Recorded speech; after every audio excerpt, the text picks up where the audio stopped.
basilisks and were-rats and witches, oh my, ha ha ha. Well, turned out the were-rats and the sunken ship were a bit of a dead end. Literally for the were-rats and the sea witch, ha ha. Sea witches. I knew a sea witch once. Yeah. But the city itself was gonna become a dead end if Hakon Lenny and Fumbus didn't find the source of the blood veil. Your forehead looks... Does his forehead look... Are you seeing this? Your forehead looks a little red. Oh, it does. You're gonna need to get checked out, my friend. Just kidding. Ha ha ha. Just a little bit of disease humor. No, where are you going? Oh, will you go check on him? Thank you. Luckily for our heroes, in the case of the blood veil, there were a few more leads. Hello, dungeon friends. It is Friday night. This is the Liching Hour. I'm Kevin from Level 9. Tonight we are playing Pathfinder Adventure Card Game. Returning to the world of, there's the city of Korsova, the world of the Crimson, Curse of the Crimson Throne. That's the campaign path. For those of you watching on YouTube, I'm going to start saying this at the beginning of every episode. I am streaming this live on Twitch. Everything you see from this, actually I was going to put up my chat screen. All right, one of these days I'm going to be putting the chat screen up on the thing here so you can see what, if anything, goes on in chat. You will see me talk to ghosts. That's just me talking to the chat. You're more than welcome to come join me and throw some chaos my way at any point in time, Friday and Saturday nights. 12 a.m. is the Liching Hour, Eastern Standard Time. That said, let's return. Where were we? They were returning. So our party, our heroes, were returning from a bit of a failed kind of mission. They've been tasked with working against the clock to find the source of a deadly disease called the blood veil that has erupted in a little bit, no one's sure why or how, but it's kind of erupted in the middle of a big turmoil in the city as the king just died. No one likes the queen. There's riots. Well, those riots have kind of subsided a bit, but maybe that's because a lot of people are dying of this blood veil where like their heads, it starts up here in a red spot and then it kind of grows and it runs down their face over like a course of a day or so. And once it fully gets over to their head, they go mad and their eyes burst of blood and it's terrible. They die. Some become much worse before they die, as we will see. So our friends had gone out. They had tracked down a lead of some citizens who were chasing down a were-rat, a sewer were-rat, who was supposedly making threats to hurt the above-world denizens. And it turns out he wasn't a very smart sewer were-rat, and not that I'm sure there's clever ones. And the party pretty much figured out that he wasn't the source of any kind of any plague. And then the other lead was a sunken ship, a ship that had floated in unmanned up the river into the city and was put down by the guards shooting flaming arrows at it and such. And so our heroes dove into the river, and a new owner had taken the boat, a sea witch, and they killed her, but she was not any source of, they found no other sources of plague-ish. She was just a witch who had taken up, had started living in that boat. So they came back empty-handed, as it were, and but Field Marshal Croft said, well, damn it, we've got to find something, but there is one more thing. There have been reports of unsanctioned body dumping at a graveyard in one of the market sections of the city. Go check it out. At the very least, burn all the bodies if you find them. That's maybe rats are eating the bodies and going into the rest of the city and carrying the plague with them. So that's where we're going to start these guys. These guys are going to go heading to the graveyard to follow their last lead. Other than that, I mean, there's the hospitals or the healing kind of buildings and stuff are all filling up with people who are about to die of this blood veil disease. Getting worse and worse. Right. We're going to start at the base. This is going to be a tough mission for these guys. There's 5 locations total. That's not including the base. And some some hard enemies. For sure. Hard enemies. So, be prepared to spend some chaos to help me. Or hinder me. That's something you can't do on YouTube's. You can't come and spin some chaos and make me either reroll dice, or give me dice, or take away dice. Okay, let's do this. First location's the base, and Linny. This is they just got done. Field Marshal Croft has given them their assignment, but we're gonna stick around just for a second here. The hour is the Wanderer. When a local character fails to acquire a boon, you may bury a card. Oh, that's not going to happen. She draws 3 cards off the base. All 3 are going to be supporters. She's going to choose one. We got Almond Joy here. He, on a check to acquire, you may bury to add 1d6. Then we got Trinia Sabor. On any non-combat check, you may bury to add 1d4 plus the adventure thing, which is pretty good. That's a 2. Or Vincarlo Oracini. On any combat check, after the roll, you may bury to add 1d6. We're going to take him for sure. And she's going to display him. He is her bud. We are a buddy. Then she's going to... she can recharge. Yeah, I'm going to recharge this card. 2, 3, 4, 5. And then she's going to draw back up to 6 and pass the turn to Hakon, who's going to do the same thing. He may avenge to discard. We're not going to do that. He drew 1,000 bones. You may bury him to heal a character 1d4. We're going to keep him. And this is a new dude from last time. He's an interested banker who's worried that the whole city is going to die. He's got a lot of investments. You may bury to heal each local character a card. Ooh. You may bury to remove a scourge from each local character. Oh, I like him. I think we're going to use him. Because I know a little something about what's coming. Alright, so Hakon's going to take a Shani Daughtry. Put it like this. And let's see, I'm going to recharge. Yeah. He's going to recharge 1 card as well.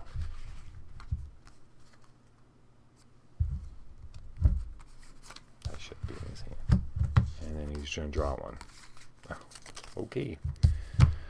Alright. And I can only waste 1 more turn. The Eclipse.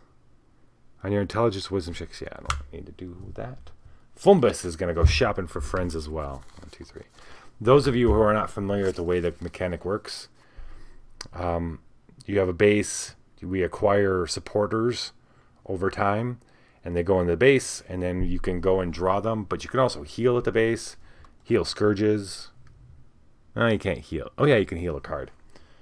All right, so he pulled 1,000 bones, Trinia. Let's see. Oh, yeah. Bury to heal of 1 character. Yes. Fumbus is going to take 1,000 bones. 1,000 bones. His poor son got tore apart in the riots, and we had to go find his body parts in the beneath the graveyard. A different graveyard, not the same graveyard. All right, ladies and gentlemen, we are leaving. Off we go. Linny leading. So, Field Marshal Croft thought the best time to go to the graveyard, and the party agreed, even though it sucks, is to go closer to night. More likely to catch the people who are dumping bodies. They're not dumping bodies in the middle of the day. So, and there's less people around. So, if there's any kind of trouble, there's less innocent people that might get hurt.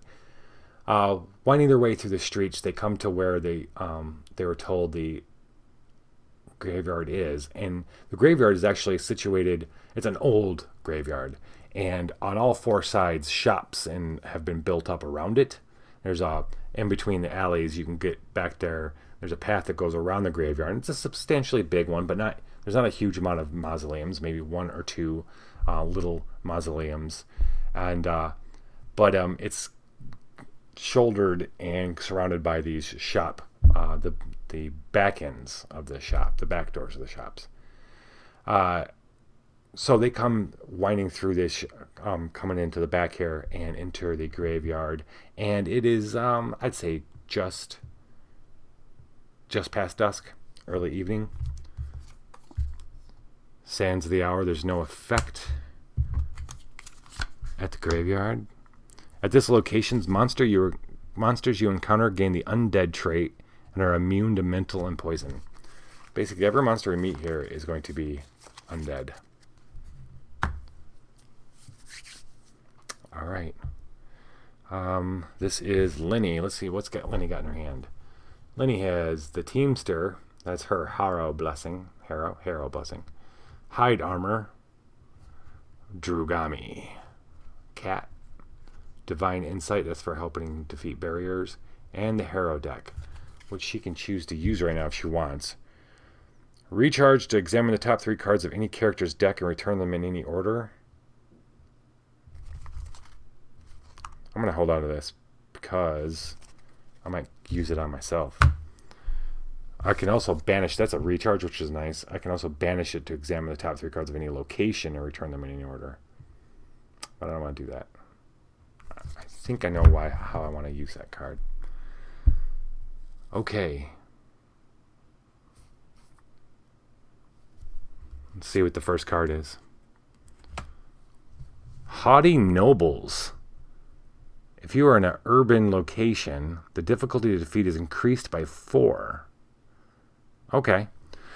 So, as they come around, turn a little corner and enter the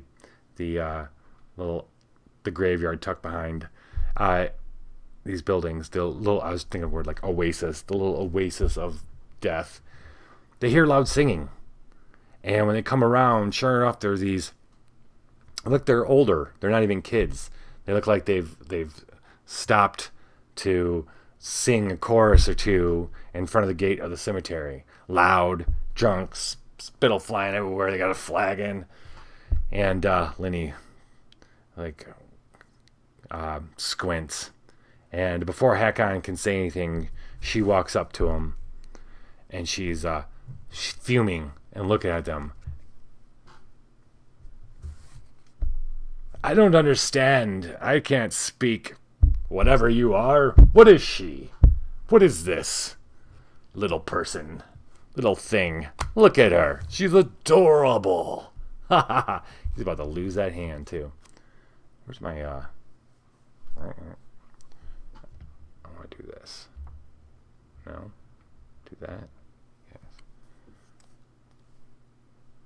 How about this? Better? Ish. Ish. Alright, charisma, diplomacy. Well, does she have a...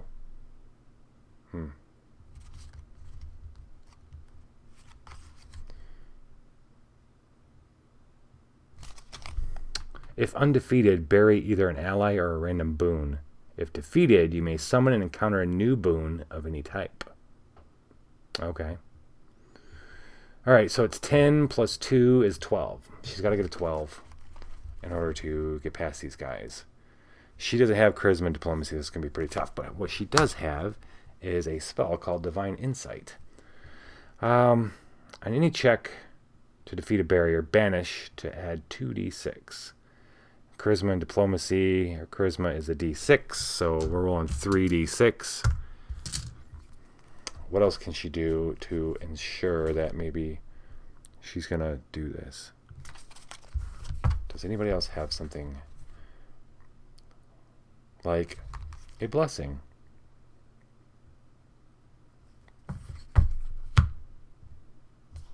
No, not that one. He doesn't want to use that one.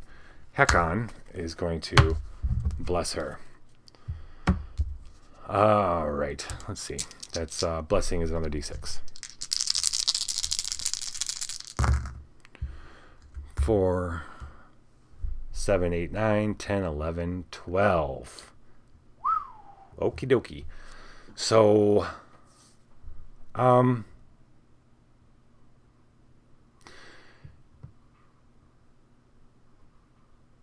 she mutters a few words, and the let's see, what's she gonna do? What would be a good way?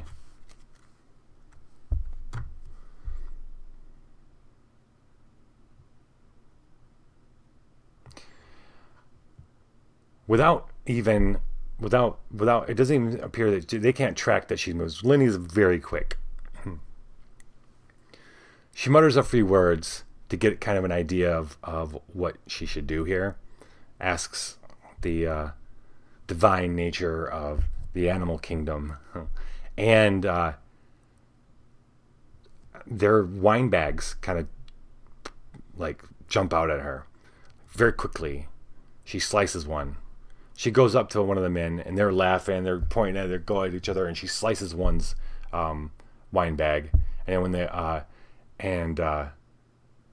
start they look the other way, she slices the other one's wine bag, and the wine's pouring out. And suddenly they're like, she backs up, and she puts on a very meek face. And Hakon comes up smiling. Well, looks like you're losing your wine, friends. Oh shit. Oh, we gotta go get more. And not even giving these guys any more looks at all. Hakon looks a little too big and rough for them. They go wandering back off to find more wine.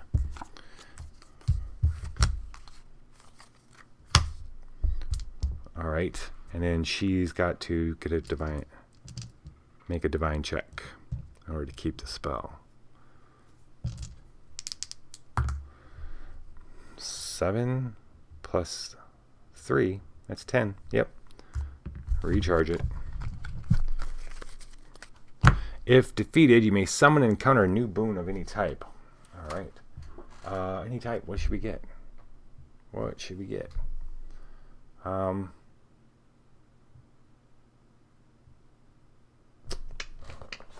about I want a spell.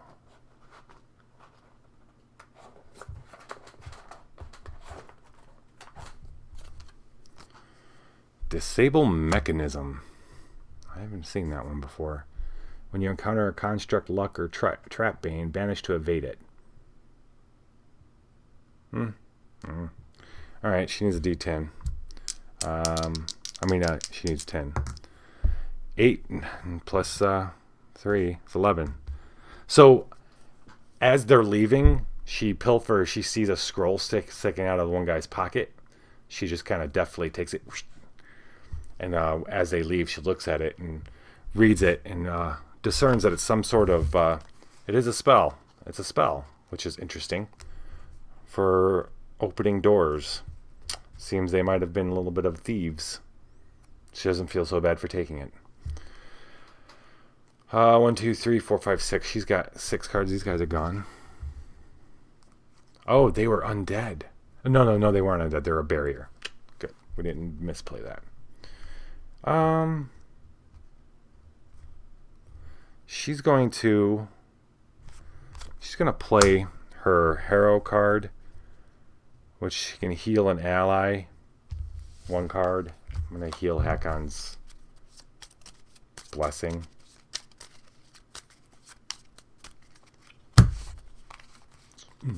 So we can reload this card and discard another to explore. Alright, I'll reload this and discard disable mechanism. And we will explore. Whoa. Nasty bit of business. So, as soon as these guys go bellowing off, they start singing again as they get into an alley. And because of the singing, these guys, our heroes, almost don't even hear the approach until it comes out of the gate from the cemetery and attempts to grab Lenny. The Drugami roars, well, like a purr roar. She hears him just as this thing's coming out, comes shambling out. This obviously dead person, but the red veil has gone all the way down its face, and there's like their ship's shirt's ripped and torn, and it's all the way down in the chest, and it looks like this is what happens when red veil goes a little too far. If you don't burn the bodies, they come back. We got a plague zombie here. Not pretty. But she is the best equipped. These guys are hard too. The 10 is not so hard. But that second one, man, that's this is the second adventure. That means that's 2 plus 2 is 5. That's a 15. I guess 15 isn't too bad. Immune to mental and poison. After acting, this is the shitty part about it. After acting, a local character suffers 1d4 plus 1 combat. Or is it minus 1? Minus 1.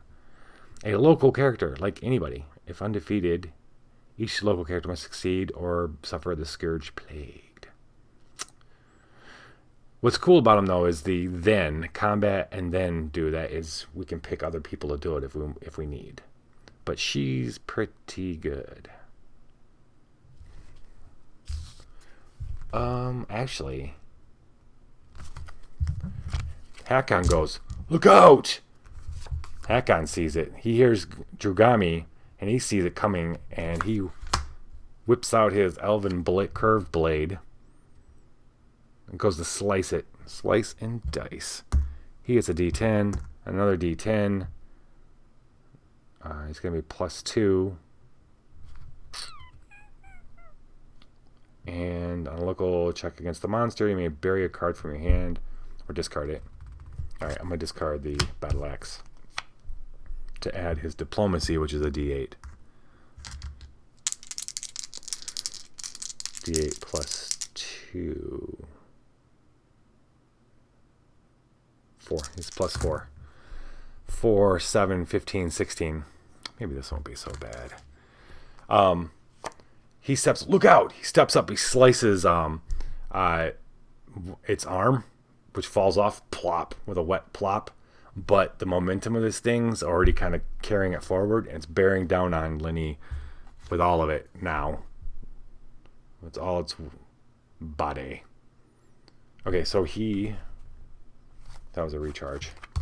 Now it's her turn to take care of it. Should she assume? Yeah. Cat form. She's going to go cat. That's 1d. That's basically what I'm doing here is I'm playing it as one of her powers. She can, we're going to recharge this to add, use her survival check for combat plus 1d4. Plus the card's level, and add animal and melee. And on a local check that invokes the animal trait, add 1d4. So we're adding 1d4. Where are you at? There we go. That doesn't seem like enough, does it? So we're going to... he could have did better. Drugami comes roaring up in his way. On a local combat or survival check, recharge to add 1d4. Okay. All right, so she's got plus 5, which is pretty awesome. Plus 5. So she only... Wait. Well, she only needs a 10. She's got 1d10 and 3. Yeah, it's not that bad, actually.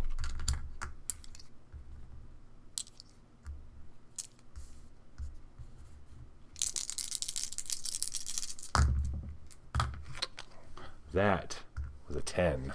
14, 15, 16. So it comes with the one arm kind of reaching, and she just... I play Lenny's allies for the most part, other than Drugami, as her forms that she assumes. She's a druid who shapeshifts at will, if she has the appropriate card, of course. And claws bust out of her hands quicker than the zombie, and with a quick swipe, she's like, shoom, its other arm's gone, and she's hit it so hard that it rips its head off. Well, its head was mostly off anyway, and it plops to the ground, and the body falls.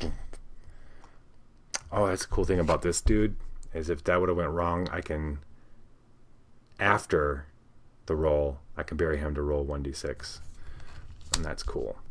Okay, after acting, a local character suffers 1d4 minus 1 combat. Okay, look, who wants to take that damage? It's going to be, it's going to be, is it combat damage? It is. It's going to be her. The body's going to fall on her. The body falls. It's minus 1, so she takes nothing. That was a 1. And she definitely steps out of the way. Drugami's recharged. The cat is recharged. And the zombie is dead. Now, when we defeat these zombies for this adventure only, we roll a 1d8. I don't think it's going to work. 6. 1, 2, 3, 4, 5, 6. Exactly 6. So we don't get a chance to close this. Well, seems like we're in the right place. Those assholes are lucky. They just saved those guys' butts. Big time. Shalini is going to draw up to 5. 1, 2, 3, 4, 5. And we're going to pass the turn to Hakon. Shall we? He does this. Lenny's, yeah. Yeah. That was Fumbus. Okay. Hakon. The hour is the locksmith. On your check, you may recharge a card to replace all d4s with d8s. Interesting. Oh.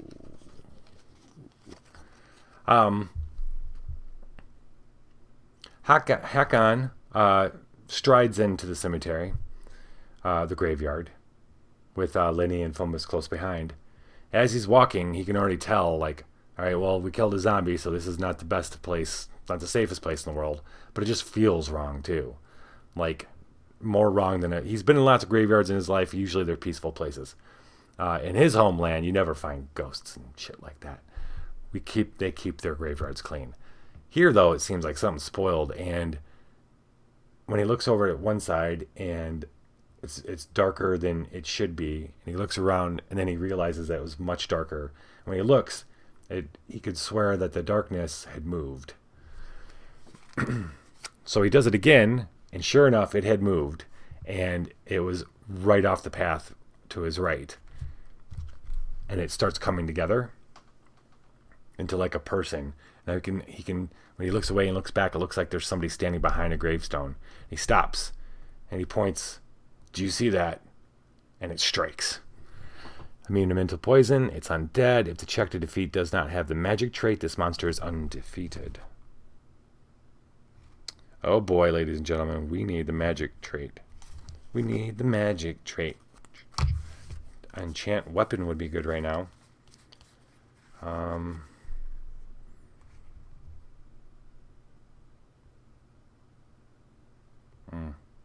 No. Wait, hold on. No. Here we go. Booyah. Booyah. Booyah. Okay. Out comes the Elven Curved Blade, which unfortunately is badass, but not magical. So, we're going to do that. It's 2d10, right? And then Fumbus, quickly thinking, is going to cast Force Missile. On another character's combat check, banish this to add 2d4 and the attack, force, and magic traits. This was, on your check, you may recharge a card to replace all d4s with d8s. That's not him. That's going to be... Wait. Yeah. I'm going to assume it's Hakon. Hakon's going to recharge the Corvosan Dandy to change these into D8s. And we're going to blow this shadow away. 11, 12, 18. Hakon goes to swings, and as he's swinging, the force missiles hit it too. Pew, pew, pew, pew. And he's actually really stunned, and he looks at his sword as this shadow dissipates. He goes, this has been magical the whole time.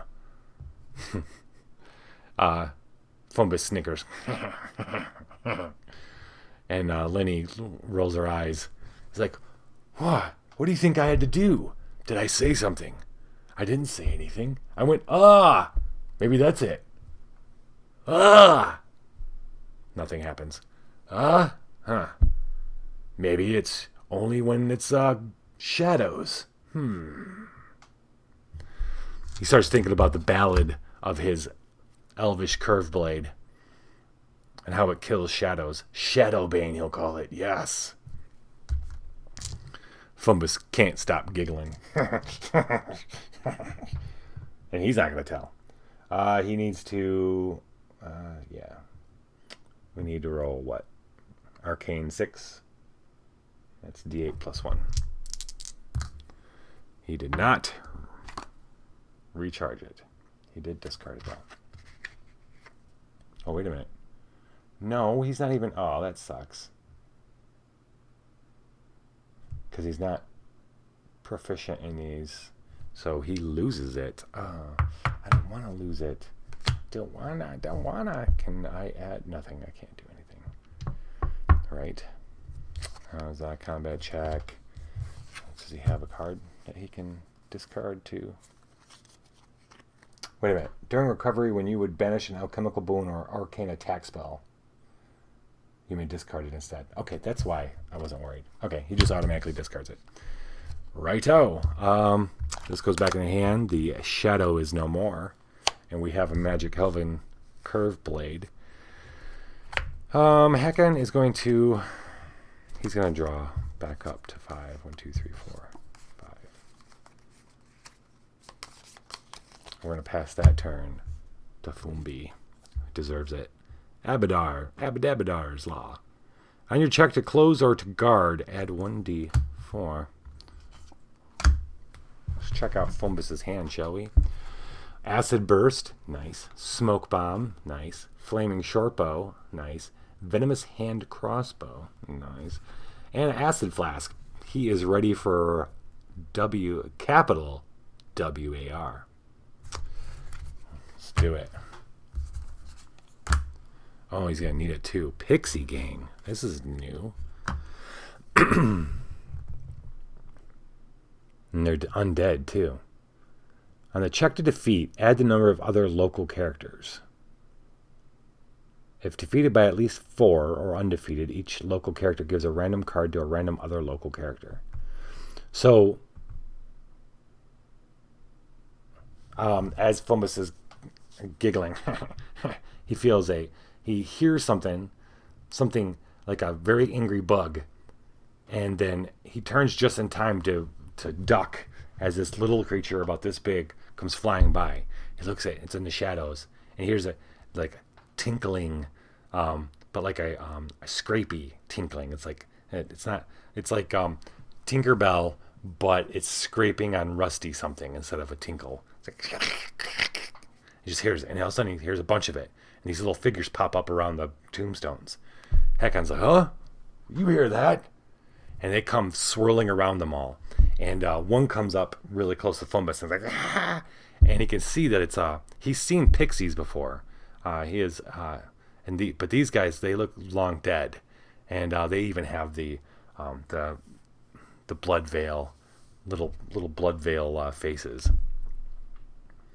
One comes up, it's got like another one's got up, it's a tattered wing. Ugh. All right, so he's either fighting or dexterity acrobatics.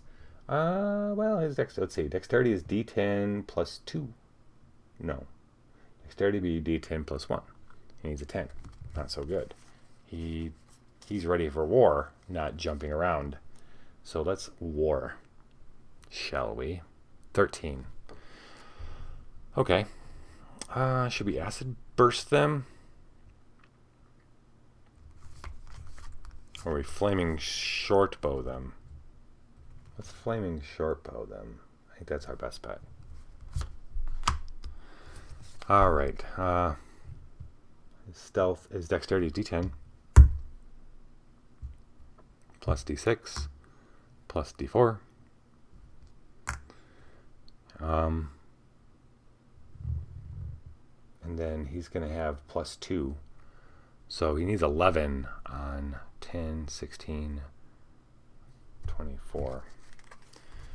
Oh, on your check this invokes acid, fire, or poison. That's another D4. I think he's good. Abadabadar, that's for checking and closing. Okay, I don't think this is too bad. I think this is good. I think he's gonna. So they go flying around, and Fumbus takes out he's got his short bow ready. As he pulls back, the tip of his arrow bursts into flames. How good a shot are you today? 7 plus 4 is 11, 12, 13. Shunk. He takes one out, and it bursts into flames and falls. And then another. Shthunk. And then another. Shthunk. Lenny nods in approval. Hakon says, "Wow, you've gotten better, little friend." Fumbus giggles. Yeah, practicing on zombies. All right, so they're dead. That's cool. This goes back in his hand. And do we want to... He doesn't have another blessing, so we're passing the turn to Lenny. Lenny, no effect. Okay. Lenny, what you got? Lenny's got a blessing. She's got some armor. She's got a mouse. She can go mouse mode. Heavy crossbow. Interesting. Dexterity is D8. I have to roll a 7. So she picked up a crossbow. Leaning up against one of the tombstones was a heavy crossbow. She notices it when she's looking around tracking the pixies, the undead pixies. So she picks it up, decides to take it with her. I'm going to reload the Teamster, which allows me to heal an ally. We're gonna heal Fumbus, his one card, that force missile. Put that back on. I was bitching about this Harrow card of hers not last turn, but now I'm realizing how good it is for her. On your check, freely discard this to add your Constitution die instead of the normal die, which doesn't really help her because the Constitution die. Well, it's actually could have had to roll a D4. Her Constitution's a D8. But the best part is the second one. She reloads a card, which means it goes on top of her deck, and discards another boon to explore. As long as I got another boon that I don't really need. Well, when she does that, she also gets to heal a character of a Scourge in one card. And add 1d4 to a Constitution non-combat check. Because it's her Harrow card.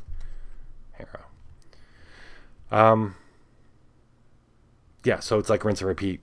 Keep exploring. I'm going to discard that heavy crossbow she just got. And we're going to see what's up. So, well, what have we here? Either you're very foolish, or have I found myself some adventurers? Huh?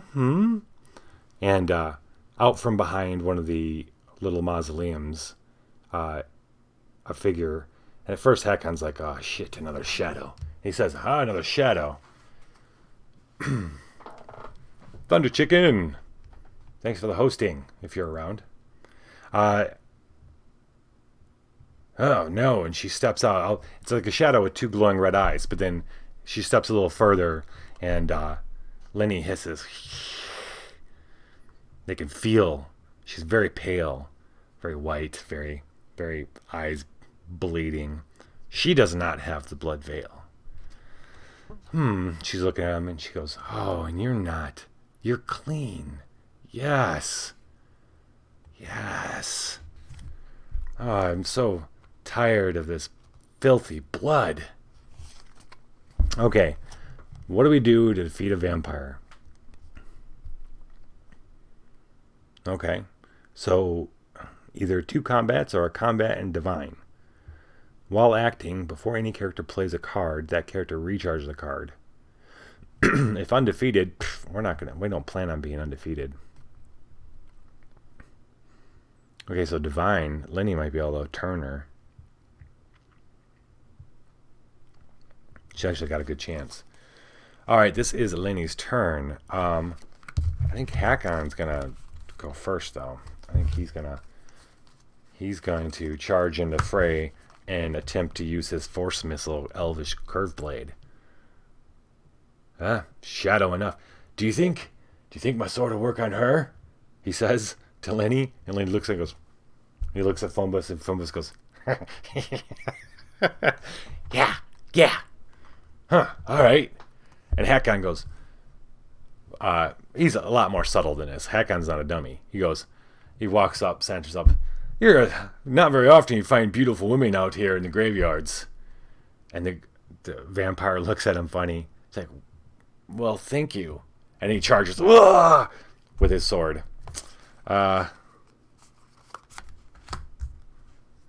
Distract him. Flattery always distracts, Hakon's found in his life and his travels. Alright, so 2d10, and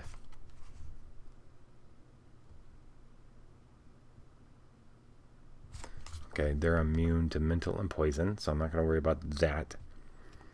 That's 2d10, and he gets +2. Do I want to discard a card to add my diplomacy? Sure, I'm going to discard a scythe to add my diplomacy die. And now we're talking +4. Oh wait, that's a 14. I need a 14 there. That's cool. That +4 takes care of that. So I just need a 10. 6, 7, 8, 9. Wow, okay. Lose by 1. That's not very cool, man. Okay. It's time for Vincarlo or Serini. But this is Lenny's turn anyway. But this is on any combat check. After the roll, you may bury this to add 1d6. We are adding 1d6. See, Vincarlo had taught Hakon this little trick that if you lose your balance, you can recover pretty quickly. Hakon had gone forward. He got the element of surprise. He went slicing at the vampire, but he stepped in some really soft dirt, and his foot started sinking. But Vincarlo had been teaching him how to compensate for little things that happen like that on the battlefield, because Vincarlo is a water dancer, of course. And Hakon turns the stumble, which big Nordic warrior like him, something like that is very good chance he's just going to fall forward. He spins around, compensates by spinning, and as he comes around, the sword goes and buries itself right into her chest. He goes shunk. Yeah. She's like, yeah. And she grabs him and starts pulling the sword up, pulling herself closer to him through the sword, and the sword through her body. And that's when Lenny... Alright, so we got the first one. Right? Yeah. Yes. Thanks to Vincarlo. Thank you, Vincarlo. Right, this is his. He's going to pick this back up. Alright, so Lenny, I think, is going to just straight up exercise this chick. She needs a 9 in divine. Her divine is a d10 plus 3. So she just needs a 6 and a d10. And I could bless this. She's going to use her Orison, which this is 0, so this gets to be recharged. To add another d10. Now, I have not been rolling that great this last one. Is there anything I can do to... I've only played one blessing, so I can't play any more of those.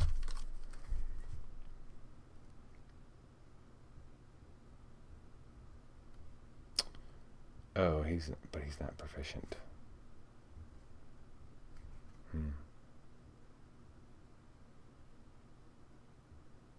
Oh, that's not a combat check, though. If she was using combat... Alright, so that's... Well, that's pretty good. All she needs is a 6.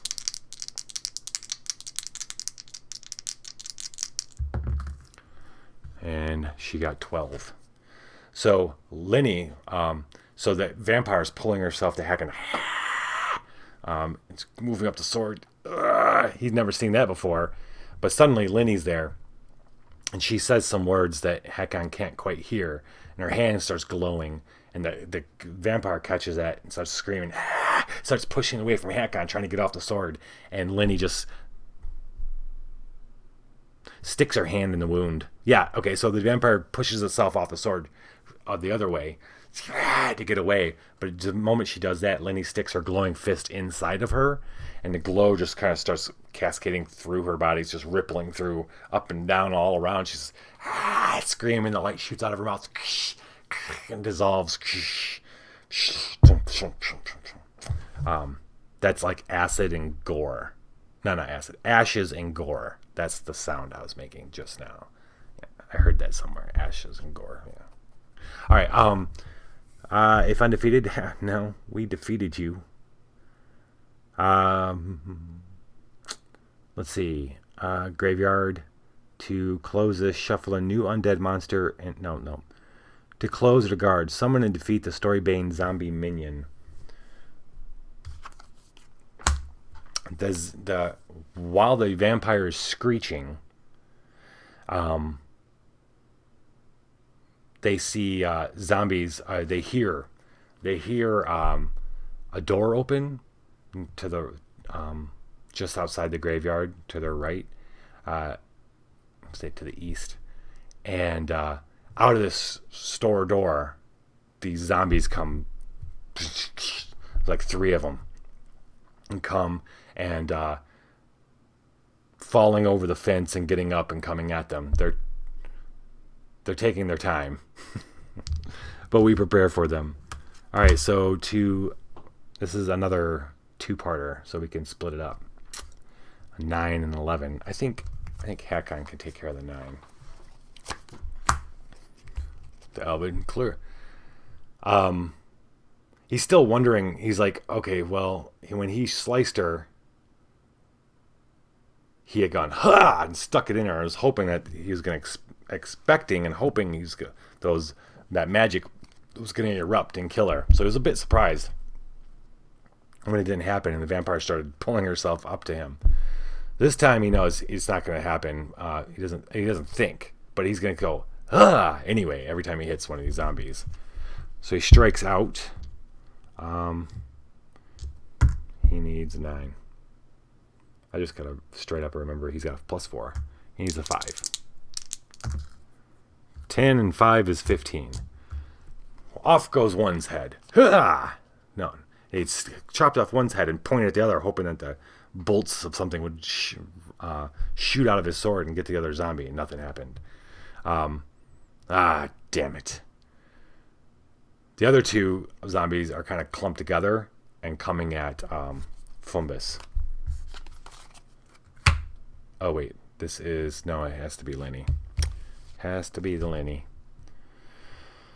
Okay, so Lenny is going to assume mouse mode. That is a 0. So that's a D10 plus 1D4 plus 1D4 because it's an animal thing. D10 and 18. She needs a 13. She's got +5. I love that. +5. +5 makes that she needs a 8. 8 out of this.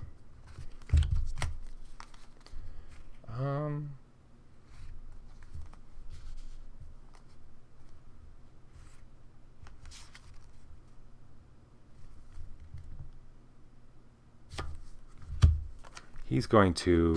Hakon's going to spend a blessing for her. We don't want to miss this out. We want to close the graveyard.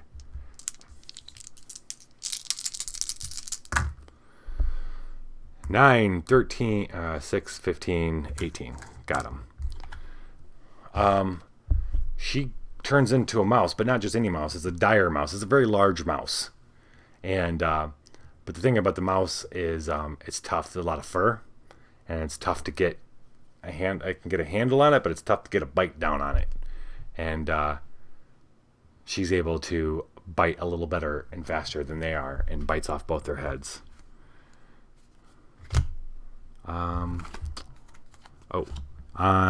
Shuffle a new undead monster into a random other location.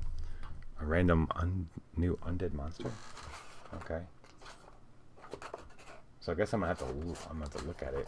Let's see, first undead monster I draw is going in. Gargoyle is not undead. Creation.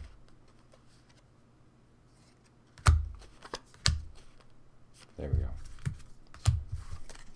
I didn't look.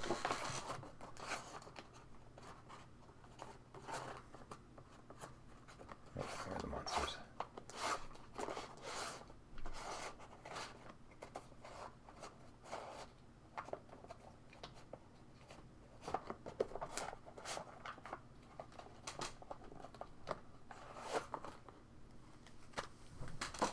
Jeez. Come on now. Come on now. All right. Okay, this is recharged. We're ending our turn. The graveyard is silent after the death of the zombies and the death of the vampire. They stand over top of these bodies. And Hakon goes, well, I'm not sure why a vampire would start a plague. She obviously didn't like drinking the blood of plagued victims. Kind of doesn't make sense, does it? Lenny shakes her head. Fumbus goes, I wonder what's in that shop. Where'd all those zombies come from? Yeah, good point. Yeah, let's check it out. They're gonna head into the shop.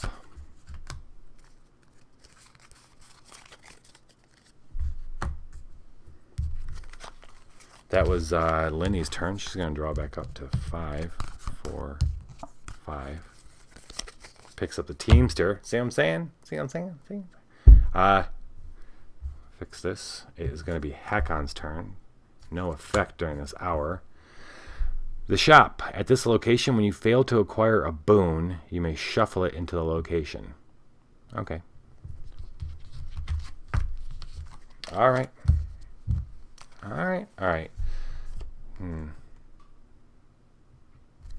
It's a free check. Let's do it. Allying Dart. What does that do? If your combat check revealed to use dexterity or ranged, 1d4 plus 1, you may additionally discard a reroll. On another local character's combat check, freely reload to add 1d4 plus 1. That's not bad. That's something Fumbus might want. Unfortunately, his Hakon is not a... Yeah. So he doesn't notice the darts tied onto a string hanging over the tombstones he passes on his way out of the cemetery graveyard and into the back door of the shop. He doesn't... I'm not going to spend a blessing. I'm going to draw back up for him, so he's back up to 5. He is good. Now it's Fumbus's turn. What are they going to find in the shop? On each check, the first blessing played to bless may be played freely. I think that means... Well, that is... It's non-closing. Boo. Boo. None of them are closing it. Not, yeah. So, Fumbus is the first one to make it to the back of the shop. He was the one that kind of pointed out, I wonder what's in there. He started heading for it. As he's heading up in the doorway, he hears it, and just as he's getting into the doorway, out of the shadow of the back of the shop, another zombie comes shambling out. Do we have that after acting? Ignore Bane's? No. He already spent it. Boo. Boo. Okay. Okay. Fumbus, are you going to take it all on? I think he's gonna take it all on. First, he's going to shoot it. He does have his short bow still out, you know. Yeah, no. What? All right. And he gets a decent +2. Gets a decent +2.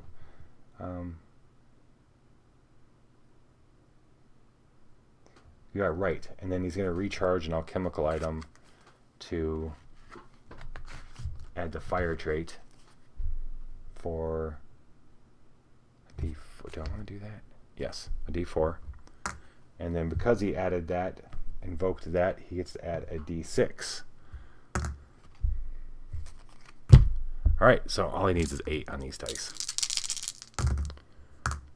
And he got it. 9, 11. Okay. So with the quickness, he's got a flaming arrow out, and he shoots this zombie, just missing its head. It was almost a headshot, but he did take out the throat. Like it stuck in its throat, and the head's getting a little floppy. Like it's just starting to get over here while it's coming at him. One more hit, and he's gonna he'll take off its head. Oh, what's the word for it? Beheaded? Yeah. Okay, so I think he's going to.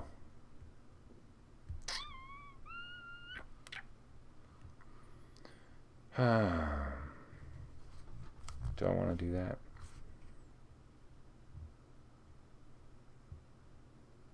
Acid flask?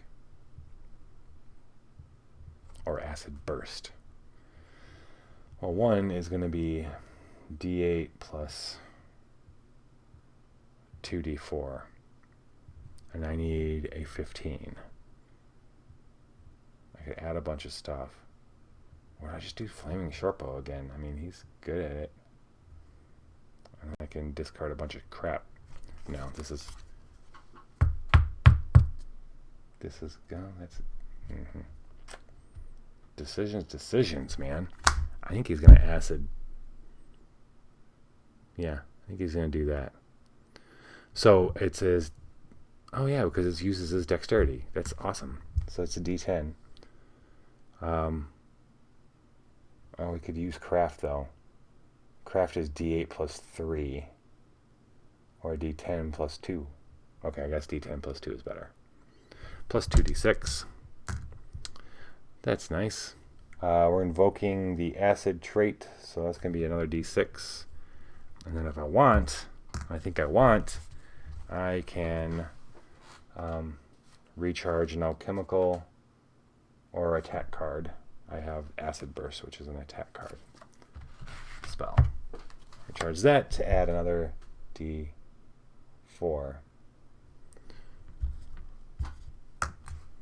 Okay.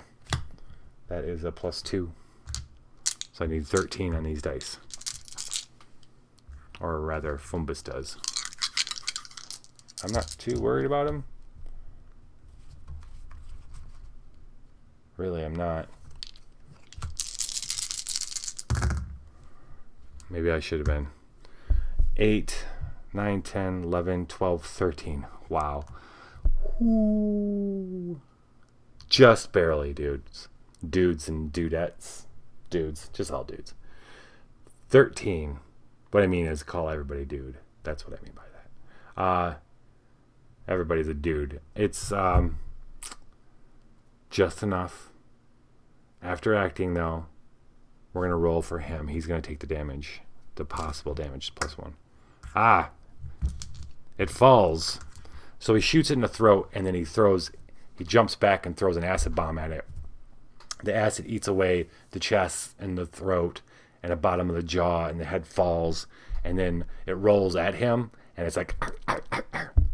He steps out of the way. It doesn't get him and arrests. He jumps on the head, squat, and kills it. And kills it. We're gonna try a craft roll to recharge this. And he discards it. Whatever. Oh, this is supposed to be shuffled into a random location. 1, 2, 3, 4, 5. No, 4. 1 out of 4. This is 1, 2, 3, 4. 4. All right. The graveyard spat out that undead creature I didn't shuffle into a random location.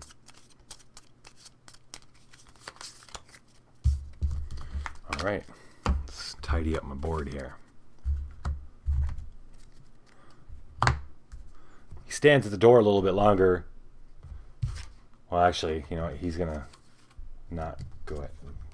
Lenny's going to go up to the door, and she listens at the door before going in. He draws 6, right? Yep. All right. Lamashtu's Madness. On your check against a monster, add 1. Damage suffered from monsters is increased by 1. Okay. Secret stockpile. Secret stockpile. All right, this is Lenny.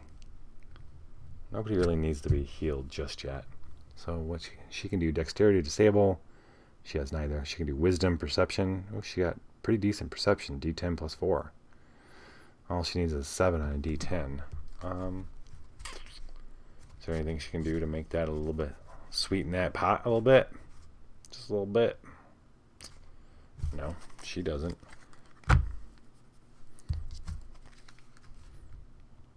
Wisdom, perception. Hakon can. If anybody, Hakon can. So he can heal. I'm gonna have him. All right, so Hakon's gonna play a blessing on her check. When he plays, it's his Harrow blessing. He's gonna play that. He gets to heal an ally 1 card. He's gonna heal the acid flask for Fumbus, which means I shuffle back in. We don't have any scourges, so nothing else of that ilk is gonna happen. But this means she's rolling 2d10, and she needs a 7. She got it, 7 and 9. And then, if defeated, draw a new weapon and new armor. Okay. Weapon. Armor. That's not a weapon. Wrong side. That's not a armor. Okay. It's because it's more like this. Alright, what do we got? Magic leather armor and a seeking shortbow. Oh boy, Fumbus just got a new toy. Although, no. Oh, I don't know. Lenny might end up using this. This was Lenny, yeah. So Lenny goes in. It's the back room of a shop. Looks like a workroom. There's pieces of like little wheels and little carvings and stuff, and it looks like it's been used recently. But on the table is a set of armor and a bow. Oh, I'm sorry, it's not on the table. It's a secret stockpile. So as she's moving in, she's looking around the room. She doesn't see more zombies, but for some reason, she just looks right down and sees this large chest underneath the table. The table's got a cloth over it, but because of where she's standing, if she'd been standing further in the room and looking back this way, she wouldn't have seen it. And she says, She opens it up, and that's where she finds this magic leather armor and a seeking shortbow, which I think she might end up keeping both of these. We'll see. Is the magic leather armor better than hide armor? It's got to be, right? When you suffer cold or combat damage, you're recharged to reduce it by 2. So this is just a 1. And I can get rid of it to reduce it to 0. Or banish it? Bury it. Okay. that is a pretty good find. This is Hakon's. Thank you, Hakon. She is going to reload the Teamster and discard hide armor to... Oh, that means she can heal somebody a card. She's going to heal Hakon his Harrow blessing that he just spent. And we're going to explore one more time. I didn't roll last time, but that's okay. There's more cards then. Let's see. 1, 2, 3. Ooh, it might happen this time. Well, well, well.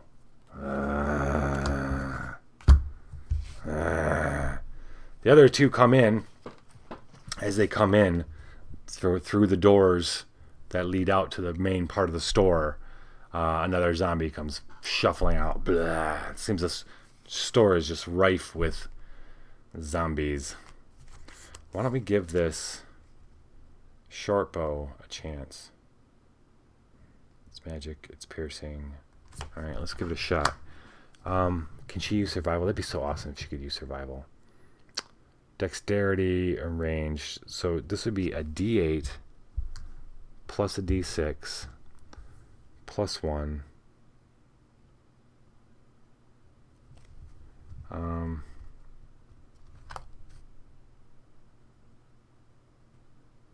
Well, that's plus 1. So it's 9. She'd need 9 on these. I don't know if that's enough.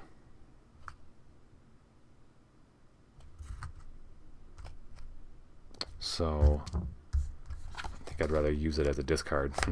She's going to discard the card to go animal form.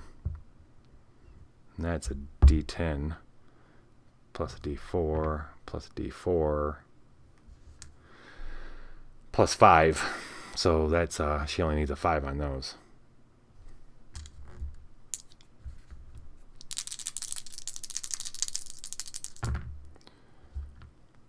That is 6 plus 5 is 11. So this thing comes shambling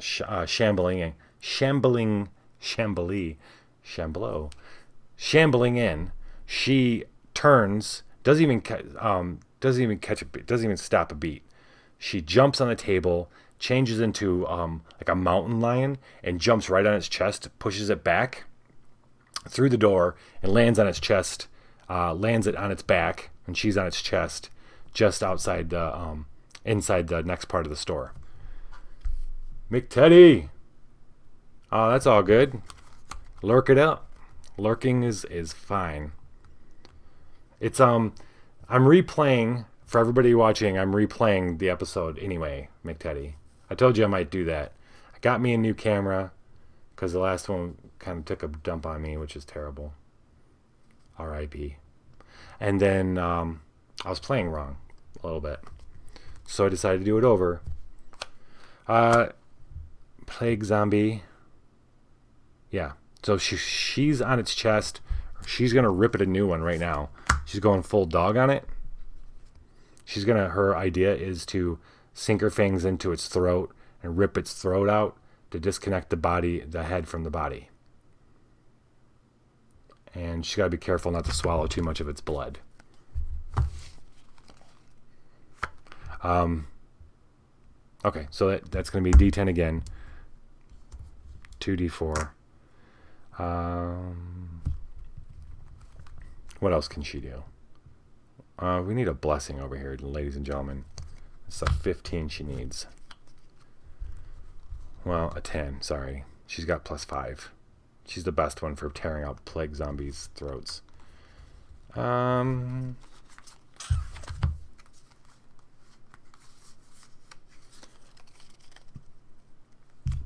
Fumbus. Is this his Harrow? It is his Harrow. Okay. Fumbus is going to help with...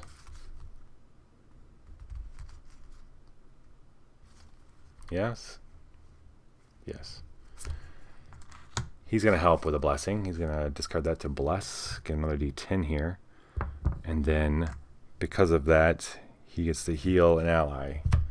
We're going to heal Hakon's blessing that he used before. And we're going to roll. We need a 10. 4, 6, 9, 13. Everything goes as planned. She's like, as she's going down, she's morphing. Linny's getting to the point where she can actually morph into different parts of animals. She was mountain lion, and then as she's going in for its throat, her snout goes a little longer. She wants a good dog snout to get jaws, and latches onto this zombie's throat, rips her right off. The head goes rolling, and the body lays limp. After acting, though, she might take damage. And I rolled another 1, if you believe that. -1 is, wait for it, 0. Okay. That is a recharge on the dog. This is going a little better than I expected. Little better. All right, so now we defeated one of these guys. I didn't roll last time, but it wouldn't have mattered. I get to roll a d8. If it's more than, it's 5. It's more than the cards that are here. 1, 2, 3, 4. We get to attempt to close. Closing. Succeed at a charisma or diplomacy 5 + 2 check. 7. Boo. Who's got the... Someone... Oh, yes. Okay. And then, does Hakon have somebody else had something for closing?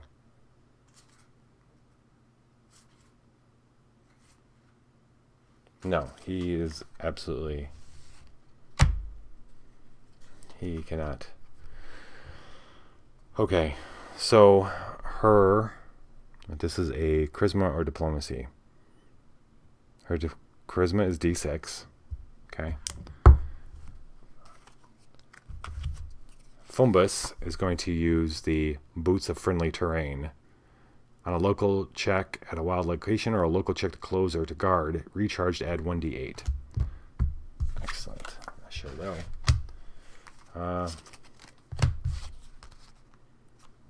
So d8 and d6, and I need 7. No pluses, no nothing. No pluses, no musses. Come on, 7. That is not a 7. That is a 4. We are not closing it just yet. This location is not done with us. She's going to draw. So what happens is Lenny looks up and Fumbus comes running over and just barely misses stepping in the gore and on her as he comes into the other room and stops and looks around. And the shop is dark. And they're not sure if they hear another or not. She's going to draw 2, 5. 1, 2, 3, 4, 5. Pass that turn to Hakon. No effect for the hour this time. Hakon comes through the door. Ching, ching, ching. Frost Longspear.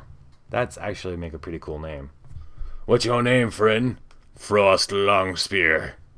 I need to buy you a drink. This is a this is definitely something Hakon would want. He sees it right. Oh no, he doesn't see it just yet. We got to roll it to see if he sees it. Strength and melee, D10 + 2. All right, as it stands right now, he needs to. It's a local strength check, not check. Local strength check. You may bury a card from your hand to add your diplomacy or discard. He is going to discard Viper Strike because it doesn't seem to be helpful this time around. To add D8. That is a. He's got +2, +3, +4, +4. So he needs an 8 on these. Come on. Come on. Come on. 8 and 5 is 13. Oh, look at you, darling. Oh, so pretty. Sitting on a shelf is a beautiful long spear with looks like ice carved in the top of it. Now,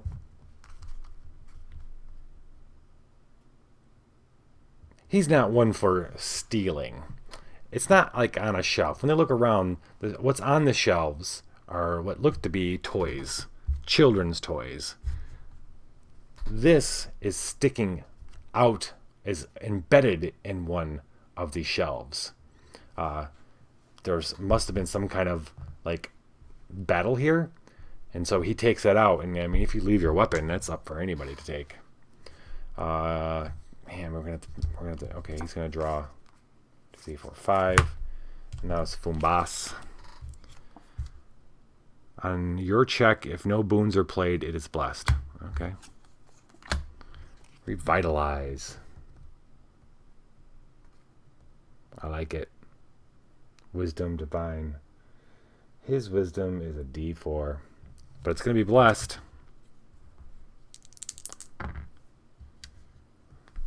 Do I want to keep this card for Lenny? How many spells does Lenny get? Lenny gets 5 spells. Is Revitalize probably a good one? All right, because the reason why is if you fail to acquire a boon, you may shuffle it into the location. Do I have time to shuffle this thing on the location? We got 3 more things to go through, and we just wasted. It's not that good enough spell. It's not good enough. Pooh, he does not have any way to keep exploring, so we're drawing back up to 6 and passing it to Lenny. The liar. At the start of your check, the difficulty is increased by the number of allies in your hand. Okay. Tangle of Debris. Fumbus is on this card. Oh, I'm losing my head.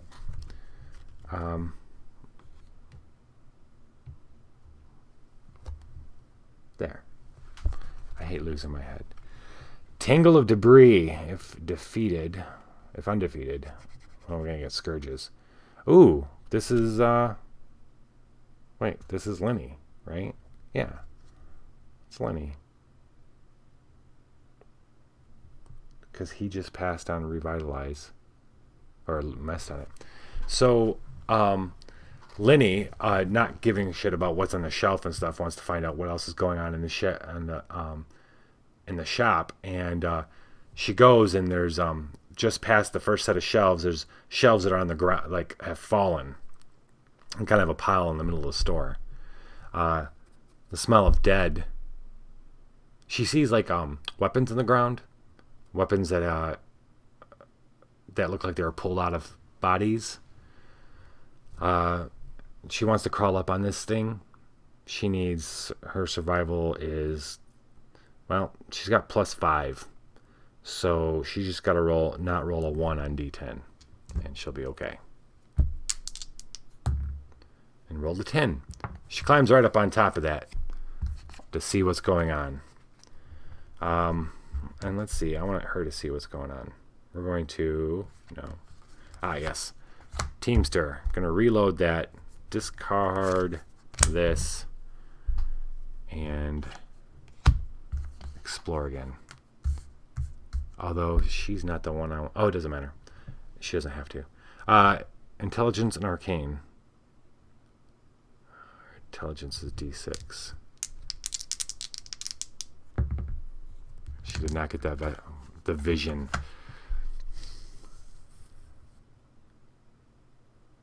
Okay.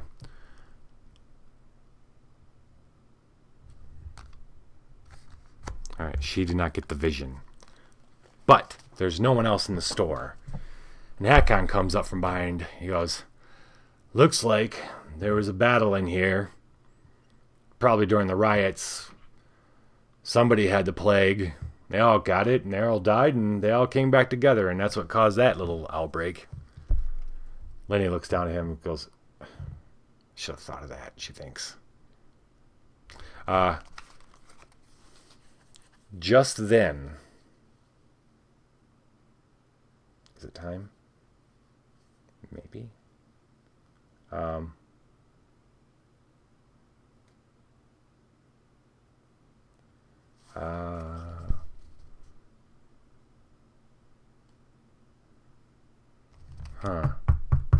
Yes. Just then, they hear, help! Help! The dead! The dead! The dead! And outside the door, which is happens to be opened, or maybe one of the windows is broken. That's it. The door's not open, but one of the main windows to the store is opened. The store was possibly looted during the rioting, and they see someone running down the street, and they're dressed up in fineries that are kind of ripped and stuff. It's a guy, a dandy looking fellow, but he's kind of all torn up, his clothes and stuff. He's looking around, help the dead! And right across the street, and the street's not that big, a door opens, and they see kind of a hulking thing. The guy runs up and goes, help, help, and he bangs on the door and a little thing opens. He goes, and they can't tell what he says. He says something, I am something, and the thing shuts, and he looks around somewhere, oh, and the door opens and he goes in. Hakon looks at Lenny. Well, if we can't find the source, we might as well kill as many of these bastards as we can. And that makes sense. It makes a lot of sense. So they're going to go talk to that guy and find out where the rest of these zombies are. So they walk across the street to the den of iniquity. Den. That was Lenny's turn. Hakon knocks on the door. Boom, boom, boom. I don't know if this is going to work out, but we'll see. The betrayal. When you acquire it, a boon, bury it. Well,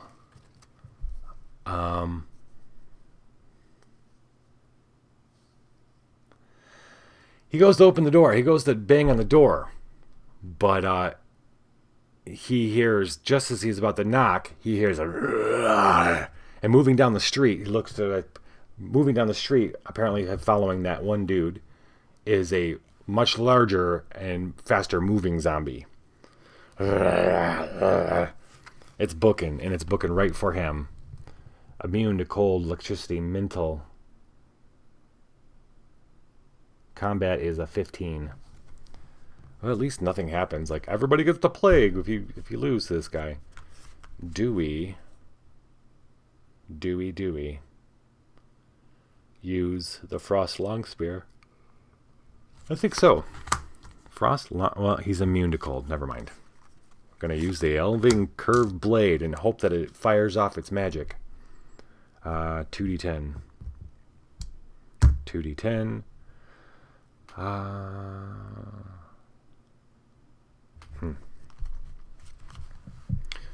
He's going to do his Horn of Battle Clarity.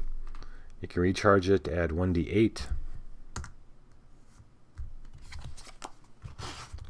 And then, I guess, yeah, might as well. He's going to discard a card, a longsword, to add his diplomacy. So he's got +4. He needs an 11. 5 and 7 is 12. Well, that was a 5. It's 12. 7. Okay. He waits till just the right moment as it comes up.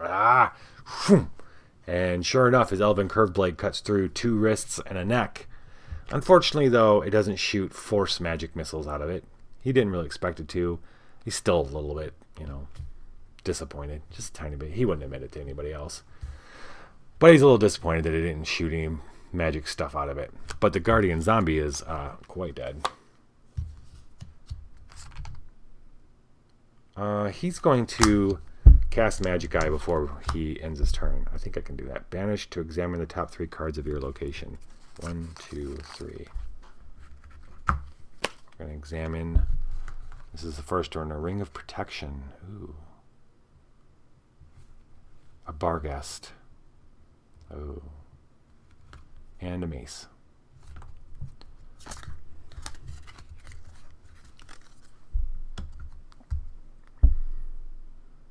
Okay. Oh, wait, hold on. Who's that Barghast? Combat 13. Not too bad. Alright, proficient, he's going to discard that. Drawing up to 5. 3, 4, 5. Oh, wait, drawing up to 4. I mean, up to 5. Only drawing 4. Alright. Only drawing 3. Fumbus. The twin. On your check, the first item or ally played is played freely. Okay. Den of Iniquity. When you would bury or banish an alchemical or liquid boon for its power, you may do so with an ally or blessing instead. Oh, I'm not going to be doing that probably. Oh, look, a ring of protection. Constitution of Fortitude. This Constitution is D6 or D8? D8. I think that ring of protection would be pretty good for him. Priest of Abadar. On a local check to acquire, recharge to add 1d6. So he is a d8 plus 1d6 to get a 9. And he got 10. So we will take that, and she will be recharged. Alright, Mr. Man, he can't do any more because he doesn't have any blessings or anything. That sucks. On to Lenny, who's going to have to fight this thing. On your check to close or guard, add 1d4. Okay. Well. So, this thing, the zombie dies. Hakon turns his attention back to the door. He knocks on the door, and a little slit opens. And it's just darkness on the other side. He immediately contemplates sticking his elvish curved sword in there just in case he could shoot off some magic to see if it's one of those kind of shadows. But it opens and it stares for an uncomfortably long time before closing, and then it opens and it's all dark. And the thing was, the thing that's guarding the door thought Hakon was all by himself and thought, I'm hungry. One lone human just wandering around. Looks dumb, even though he's not. I'm gonna kill him. Yes, him. You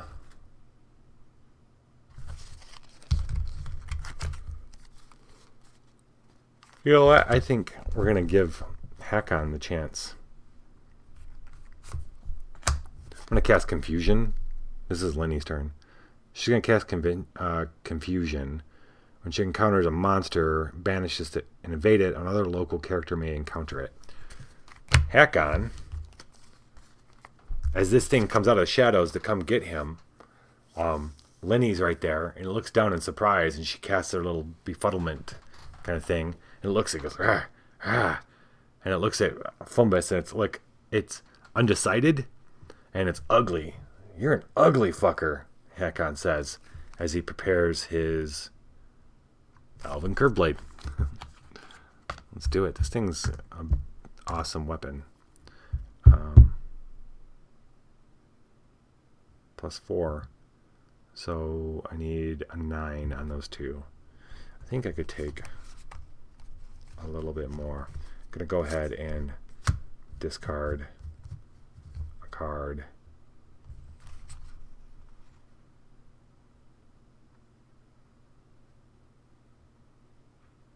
Yeah, that card to add diplomacy. So now it's +4.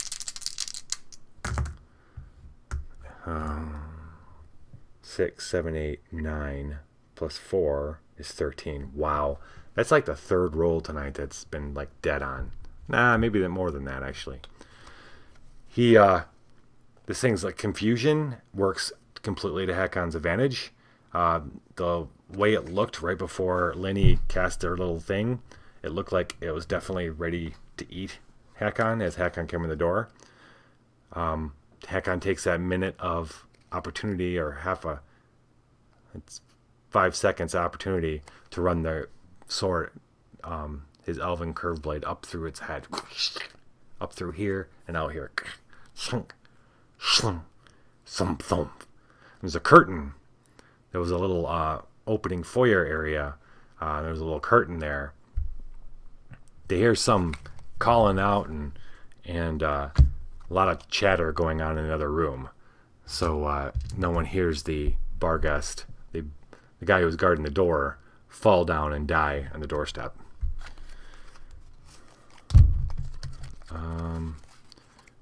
Let's see if she... I'll do that at the end of the turn, because she's going to... wait for it. She's going to reload that. Discard that. Do I really want to discard that? Sure. Oh, a mace. Right. Strength and melee. D4. Nope. Alright. She's going to cast Cure. That's one of her last actions. 1d4 plus 1. Come on, not ones. It's a 1. She's gonna heal herself for 2. 1, 2. And then we need to roll to make sure she keeps. We'll roll this one first. So Divine is D10.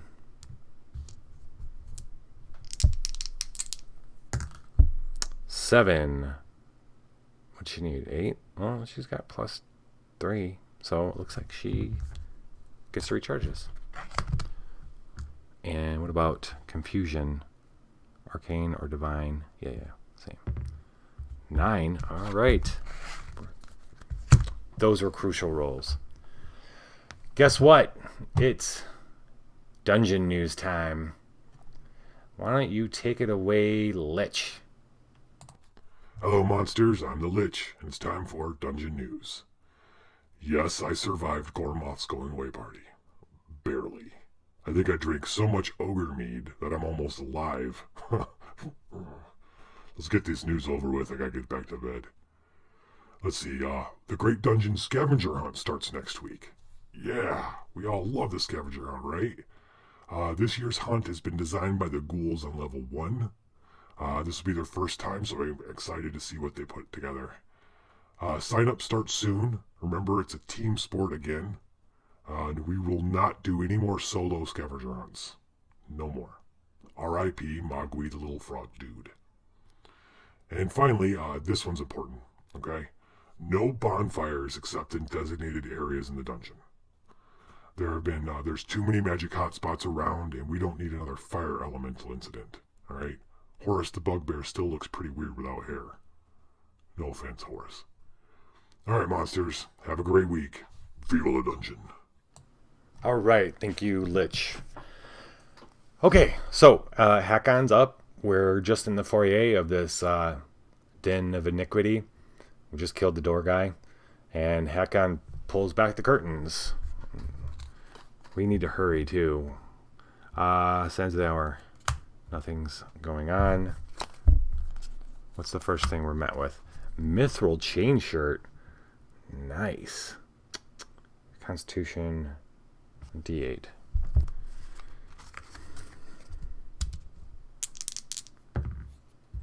Seven.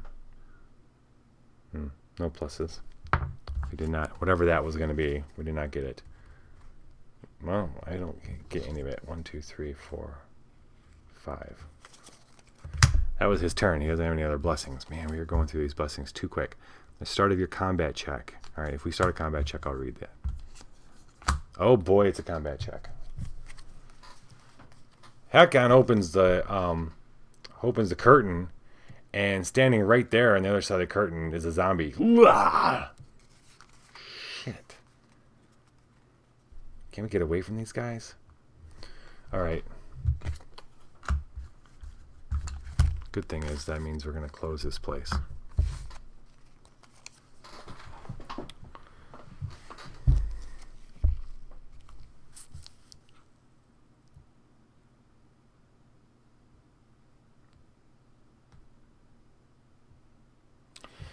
The zombie, I mean, it just takes a second to realize it, but Hakon realizes that the zombie is the same person that came running down the street and came in here. Alright. We're going to flame and short bow this MFer. 1d6, 1d4, and then a 1d6 for the fire trait. And then do I want to recharge? Sure. I'm going to discard this card and to add a d4. Oh wait, no I can't because that adds... Oh, no, it's an or. Right, okay, good. Alright. I was worried if I add something that has poison that this has immunity. Alright, this is all for the 10. And he's got plus 2. So I need 8. 5, 9. Oh yeah, totally. He's getting so quick with this thing. I wonder, do I do that again? Because I have a smoke bomb, but I don't have a...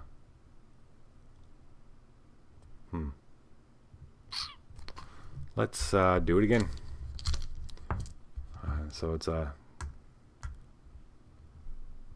D10, right? Yep, D10, D6, D4, D6. We're gonna recharge a alchemical item to add another D4. I got plus 2. That's a 15. I need 13 on those dice. I sure could use a blessing here. That'd be nice. Here we go.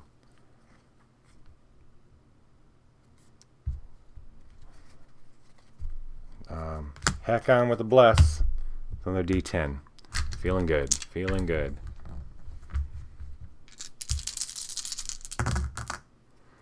Six, 11, 14, 17, 18, 19, 20. Right between the eyes. The zombie falls. Or which way does it fall? Let's see. Someone's going to take... I'll make it Fumbus. 2 points of damage. I'm going to bury the armored coat of Fumbus's to not take that damage.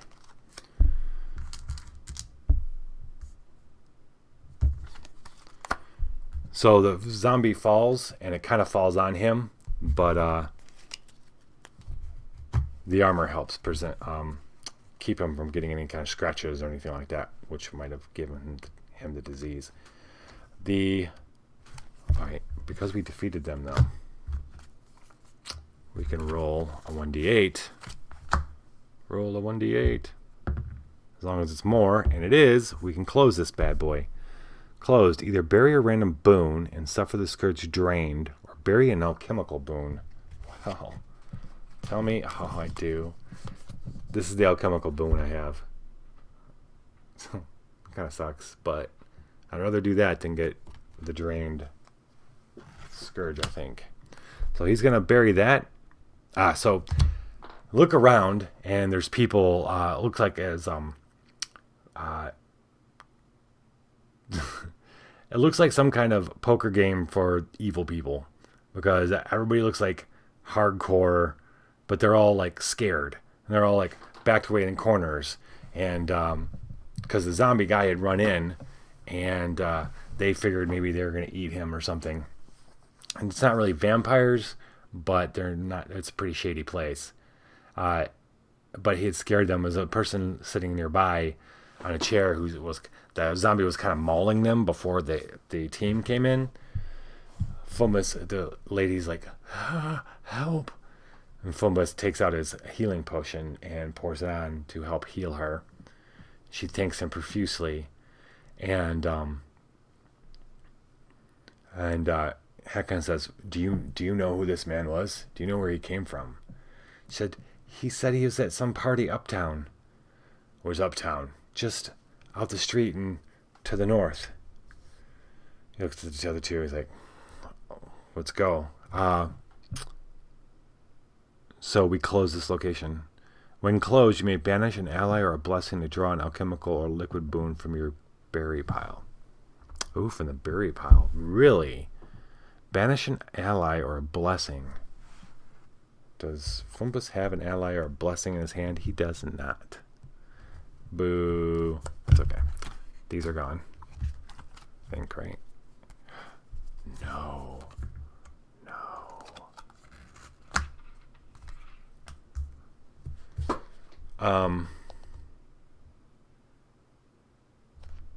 We have to stay. We have to stay. Fumbus is not exploring again, though. 3, 4, 5, 6. And we pass the turn to Lenny.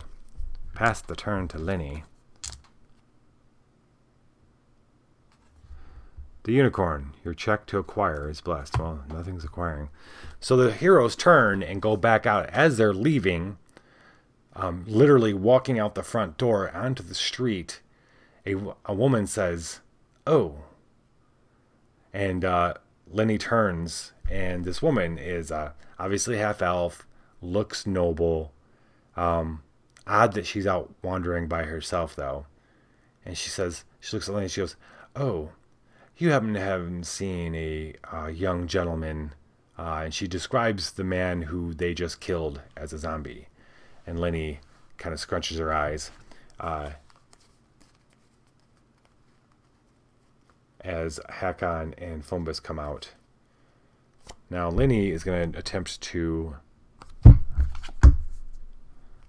Gelastino Suspirio.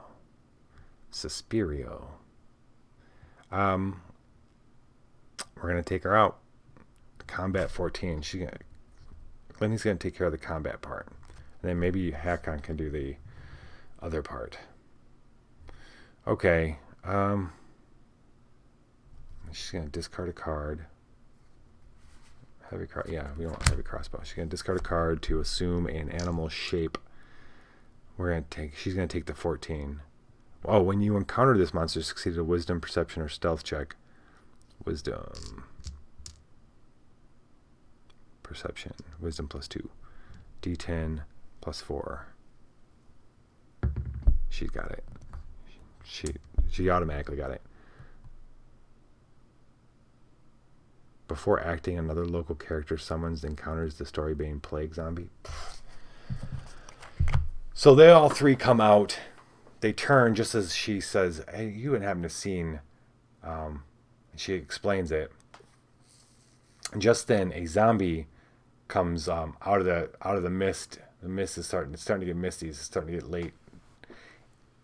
Just behind her, Hakon goes to call out for her, and she sees what he's doing, and she just smiles at him as the zombie shambles at a pretty good rate past her, coming right for them, specifically Hakon. Oh boy. Okay. D10. D10.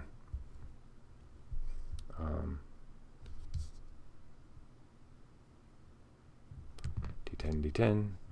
Sack this. Discard this to add diplomacy.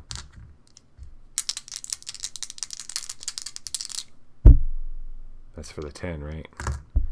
And you got the first one. Do it again.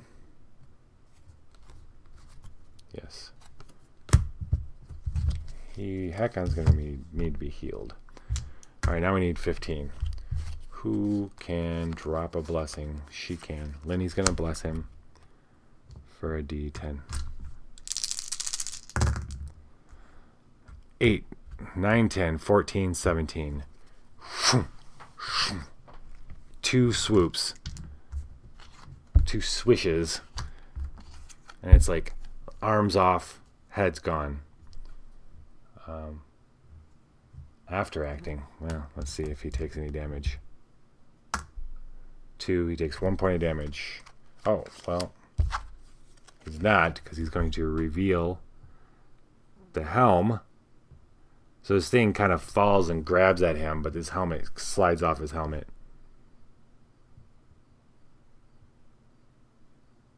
Yeah.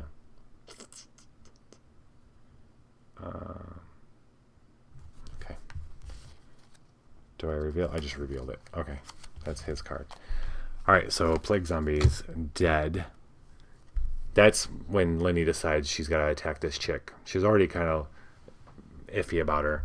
But the moment the zombie goes by her, it's obvious that she reeks of magic anyway.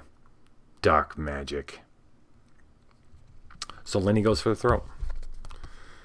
She discarded the heavy crossbow in order to become survivally. D4. D4.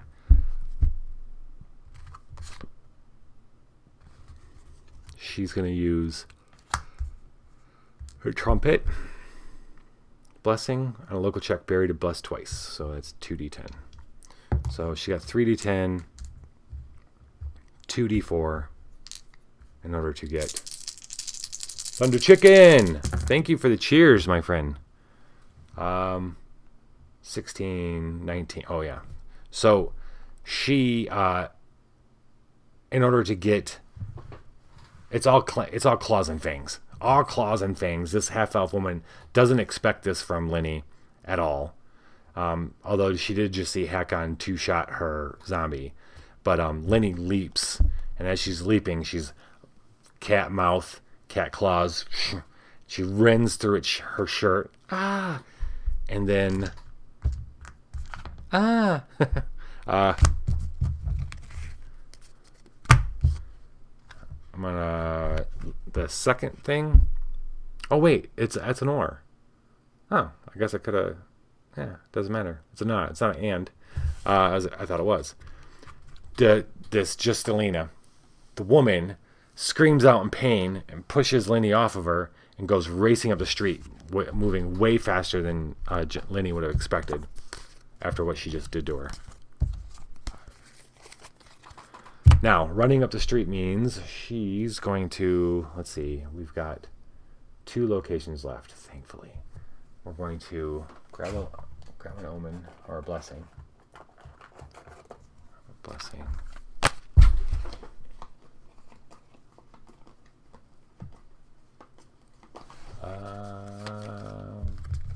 Shuffle 1 into here and 1 into here.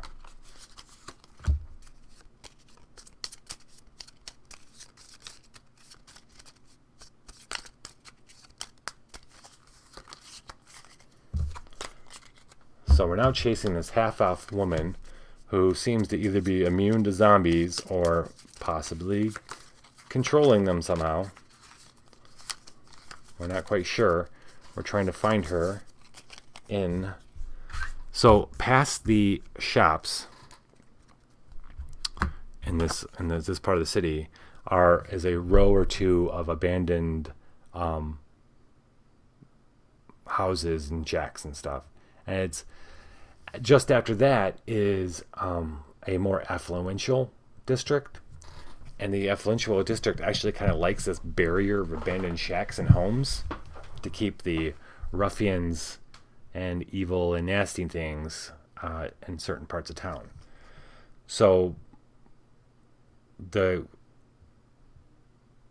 Lenny and Hakon and Fombus see this chick lady going into one of those empty homes north, heading toward the richer part of town. Did I we buried a random boon. Or no, we buried an alchemical boon. Okay, we already did all that. Oh, that's right. We did all that, but she was there. Yes, she was there. Okay, we're heading into the abandoned shacks. We don't have a whole lot of hours left, so I'm hoping we get lucky. That was Lenny. 1, 2, 3. She's drawn back up. Now it's Hakon. And on your stealth check or your check that invokes the poison trait at 1d4. Characters may not play allies. Really? Tingleburn bag. What is this? For your combat check, banish to use dexterity ranged plus 2d8. Wow. If you fail to check against a monster you encounter, you may evade it. It's kind of cool. Definitely fits right up his alley, though. That's a Fumbus card for sure. And who are we? This is Hakon. That's rolling. Okay. Hakon's intelligence is D6, so that's not going to happen. And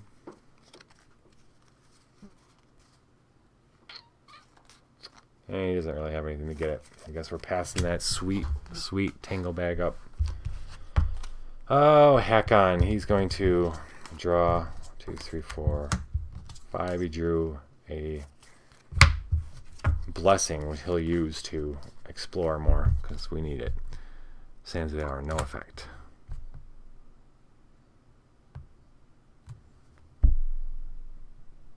Hold on. Hakon's check to acquire was blessed. So that's D6. He actually had a shot.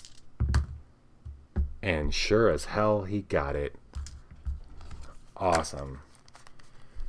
Awesome. No, it's not. That's...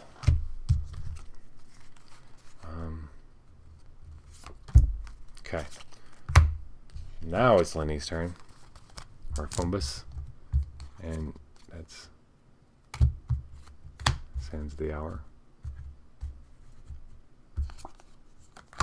Craftsman. Charisma. Oh, it's Fumbus. His craft is D8 plus 3. His I actually automatically get him. All right.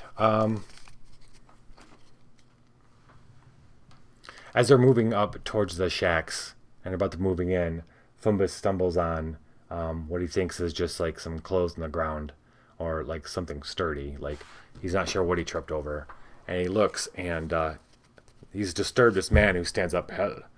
Oh, hello. I must have fell asleep for a bit here.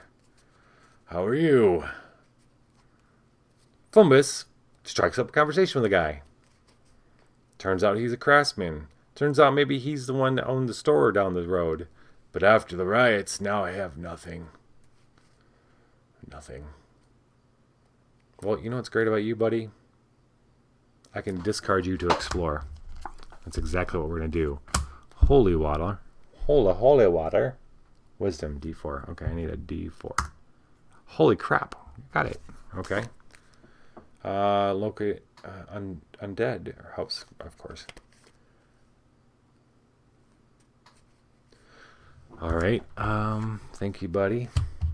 I'm going to use Callista's String to bless again. On your check against a barrier... Wait, no. I don't know what I'm doing. I'm exploring. Light crossbow. Boring. This is still Hakon. D6. Holy crap. Okay. Well, got another weapon. And what else can I do? Is there any more exploring I can do? No. Now I got to get rid of some stuff. Yeah, that's 1.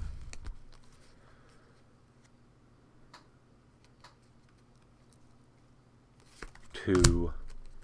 1, 2, 3, 4, 5. Okay. She is good. All right, Hakon. Let's do better. Live your best you, man. What's up, Thunder Chicken? How's it going, man? You working? On your check against a barrier, the difficulty is increased by 3. Oh, boy. Oh, boy. Okay. Another... 1, 2, 3, 4. Okay. And these plague zombies. Too many of them. The number of plague zombies in this adventure is too damn high. So, Thunder Chicken, I'm replaying the same scenario from last week. My camera was effed up. So I fixed that.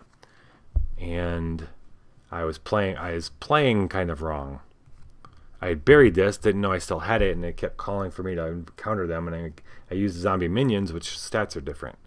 This is considerably harder creature, although I haven't been doing too bad, to be honest. I want to heal again. All right. What's he doing? He doesn't. Oh, he doesn't. Of course he is. I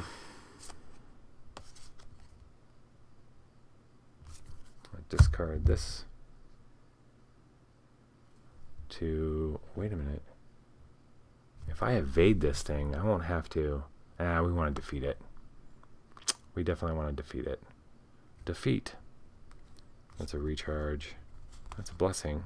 Huh. Well, I guess I could do that. Alright, I'm going to use his Harrow to bless him. That also gets to heal an ally.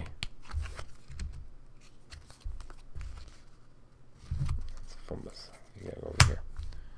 We're gonna heal. You know what? He's gonna heal himself. If he takes one bad hit. One bad hit. You are all puffer. I gotta figure out what you can do with 30 chaos. What do you want to be able to do? Heal that card.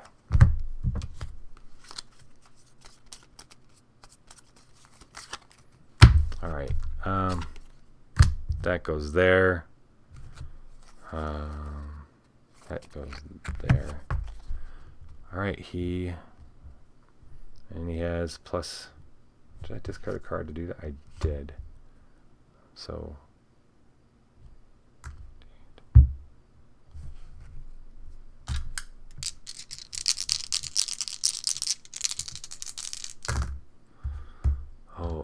Whew, thank gosh for that 8. All right, so I made enough for the first batch. We're gonna try it again. Two motions. Slice and dice. That's what we're calling this one. That's his slice and dice move. He's gonna war drum it up. Add another D8.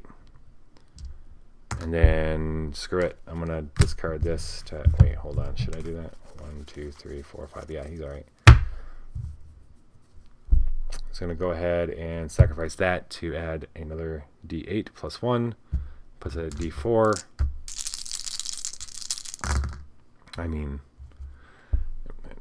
12, 17, 18, 19. Slice and dice.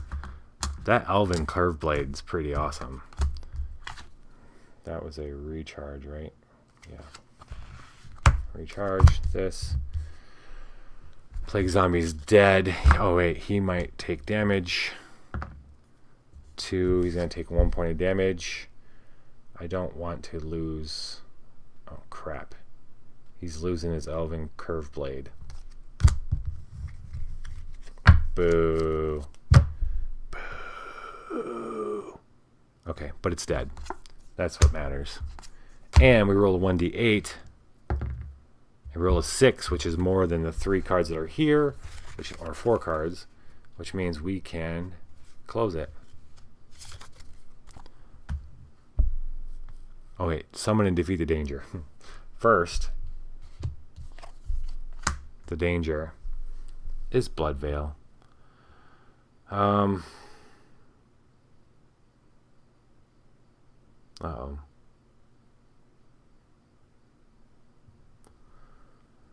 Constitution, Divine.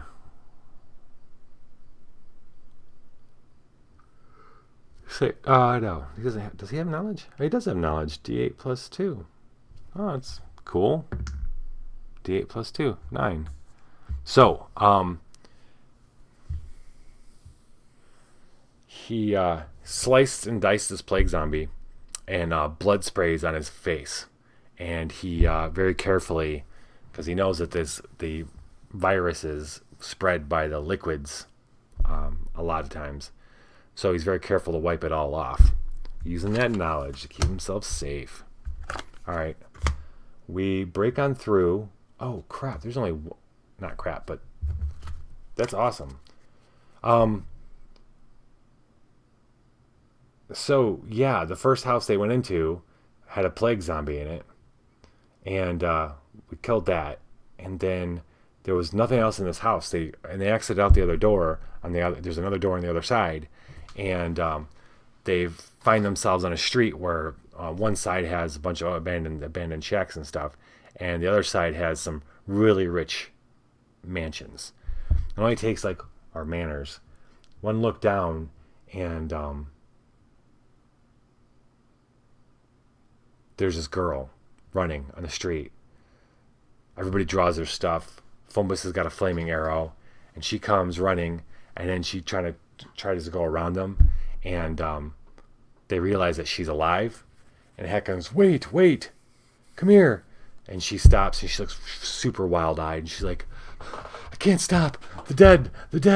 It's like, yes, you can stop, here, come here, what's happened?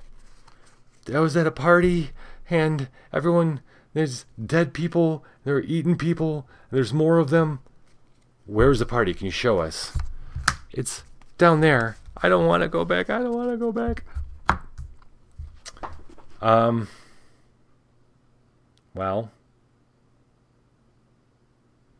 you're going to be safer if you're with us. I don't know how many of these zombies I've killed tonight. Really? Yeah, a lot of them. And with my magic sword here. He shows her his blade. Fumbus chuckles softly. That was the end of Hakon's turn. 1, 2, 3, 4, 5. Hakon needs some healing like bad. I'll show you. You gotta keep me safe. We will. At the start of your turn, you may recharge an item or spell to draw a card. Okay. Do I want to recharge an item or spell? No. That's a no. I thought I drew that healing potion. I guess not. Oh well, that'd be a lot cooler if I did. Shalun Song. When you would discard a boon to bless a dexterity or charisma check, you may recharge it instead. Okay. Holy crap. So we go down. She takes us a little farther down the street, and there is one of the mansions. Almost all the mansions on the street have their lights off. This one particularly has lights on. Not lights on, but yeah, well, lights on. They've got torches lit, or gas oil lamps kind of thing. And coming, trying to get its way through the gate is another one of these zombies. And she's like, oh God. And Hacken goes, calm down. I've been killing these in 2 hits. Really? Yeah, watch. It's not his turn, it's actually Fumbus's turn. So, what are we doing, Fumbus? Oh, well, rinse and repeat.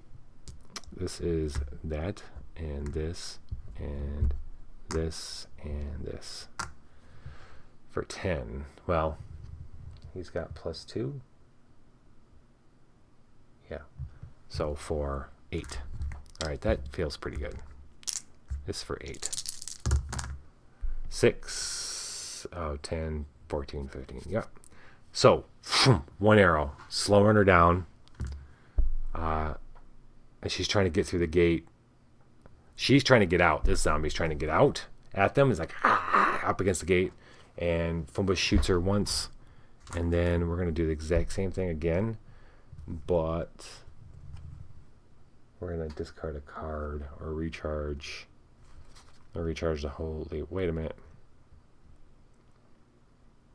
I'm going to hold on to that. I'm going to discard that.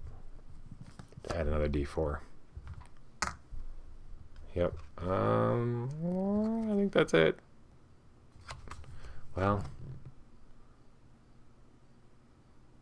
No, you know what? I'm not going to discard that to add a D4. I'm going to use the holy water that I picked up a little while ago to add 2d6 to this whole thing.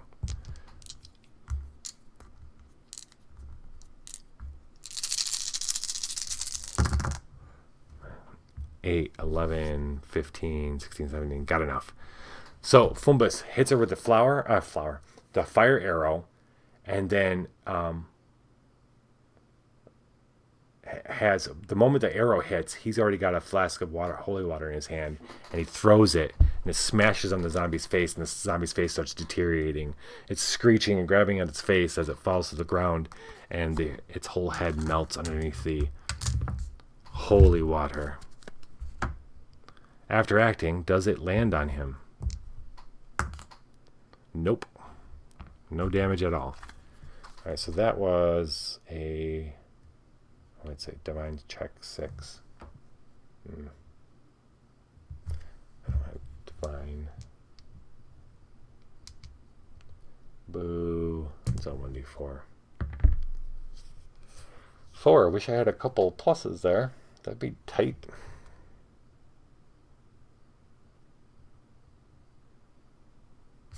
Alright, it's banished. Alright, but that did its job. I can still roll the d8. Roll 8. Oh, yes! Tell me there's less than 8. 1, 2, 3, 4, 5, 6, 7, 8. Ah! There's exactly 8, which means we can't close it. We have to keep going. Alright, Fumbus. Fumbus is going to lean on Thousand Bones' teaching to help.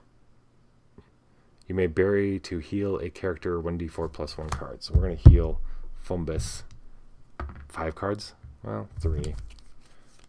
3's better than none. 1, 2, 3. 1, 2, 3. Alright.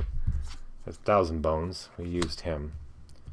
And we're passing the turn over to Lenny, who's going to head into the manor. When you would recharge a magic boon, discard it instead. Okay. Twisted Space. When a character encounters a monster banished to let them evade it, a local character may encounter it. Intelligence Arcane 8. Nope, she's not going to make it.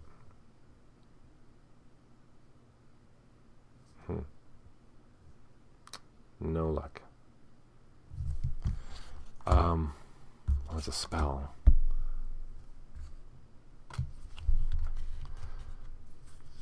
This is Lenny.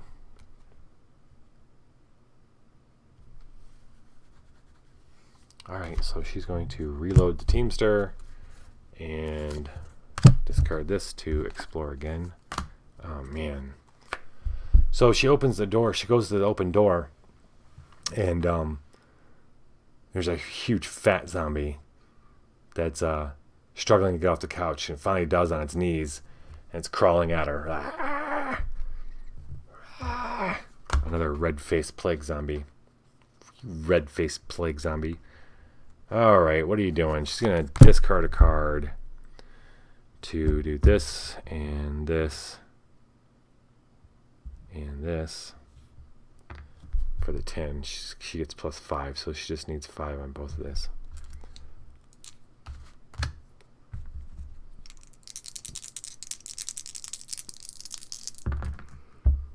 Six, 7, 8, 9. So she got the first check, and then now she's got to get 15. She's going to go full dog on this.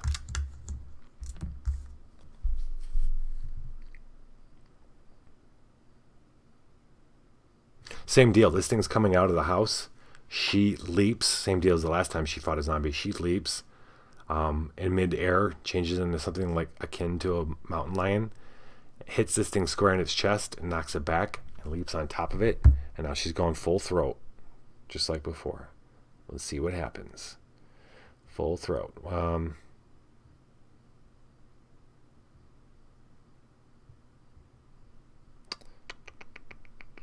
So 1d10 plus 1d10. No, 1d10 plus 1d4 plus 1d4. Right, and is that really it? That would be it. I need a blessing is what I need. I need a blessing. Oh, here we go. Here we go.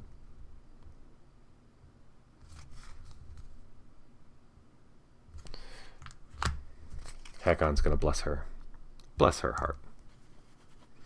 2d10 and 2d4. And she's got plus 5, so she only needs 9. Or 10. 8 and 9 is 17. Booyah. Does it land on 2? We'll do that for Lenny. This is Lenny's turn, isn't it? Yes, she's fighting him. Okay. Got it. Someone's got to take a point of damage.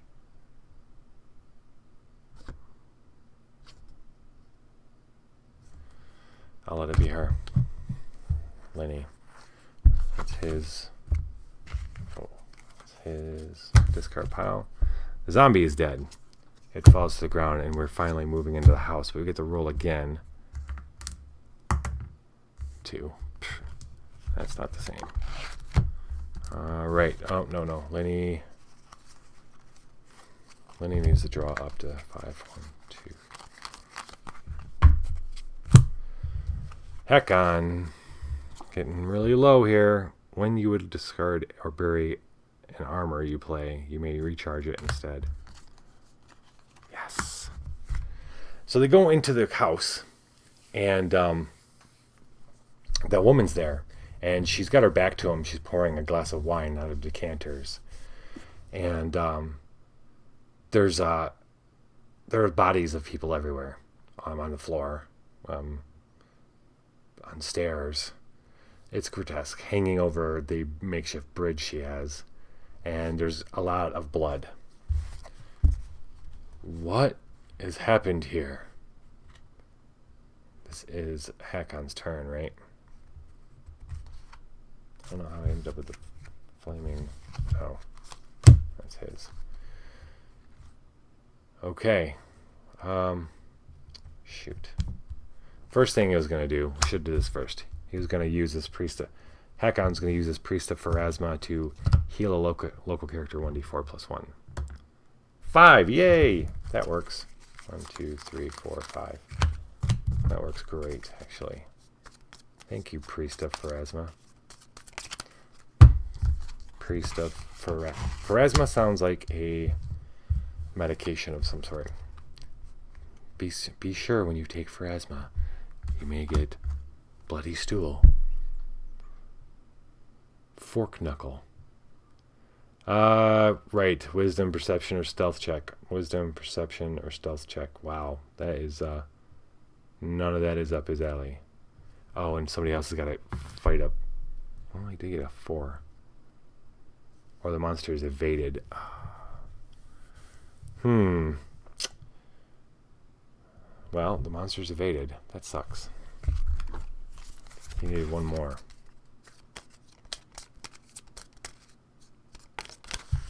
She sees them. She turns and sees them and flees. And there's a lot of blood on the floor in this room. And chasing after her, it gets a little slippery. They had to slow down. But she's gotten herself farther into the house. That was Lenny's turn. He's going to, I think, right? No, that wasn't Lenny. It was Hakon's turn. Shit, man. We needed that to have worked because we don't have many turns left. Hakon. On your check against an undead card, add 1d6. Wow, that's topical. Imprisonment. Hey, what are you doing in that house? Dexterity, diplomacy, disabled. Oh, this is a mind game here. Diplomacy, charisma plus 1, d8 plus 2. d8.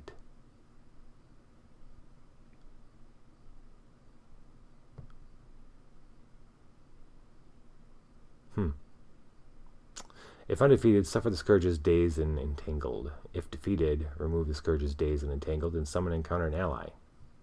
Alright, you get to save somebody. Help me. Oh. Help. There's someone trapped who's alive in like a coat closet or something nearby. So, Hakon. He's going to try diplomacy. D8 plus 2. And the local... No. Okay, who's got something to help with the barrier? Whoa. No.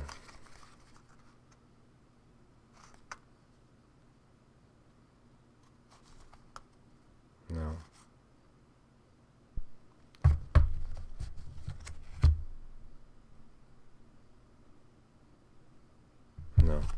That's not gonna help. How about you, Fumbus?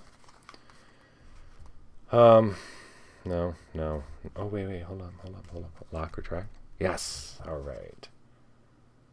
Local check to defeat a lock or trap or barrier. Banish to add 2d4 in the acid trait.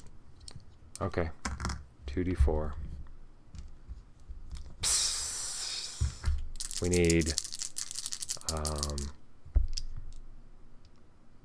she doesn't have anything, so we need 8, 11. That's more than enough.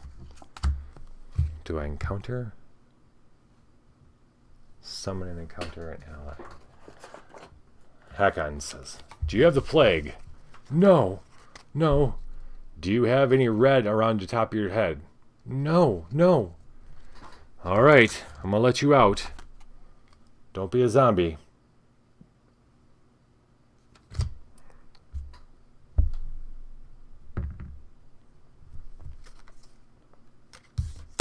All right, it is not the right card.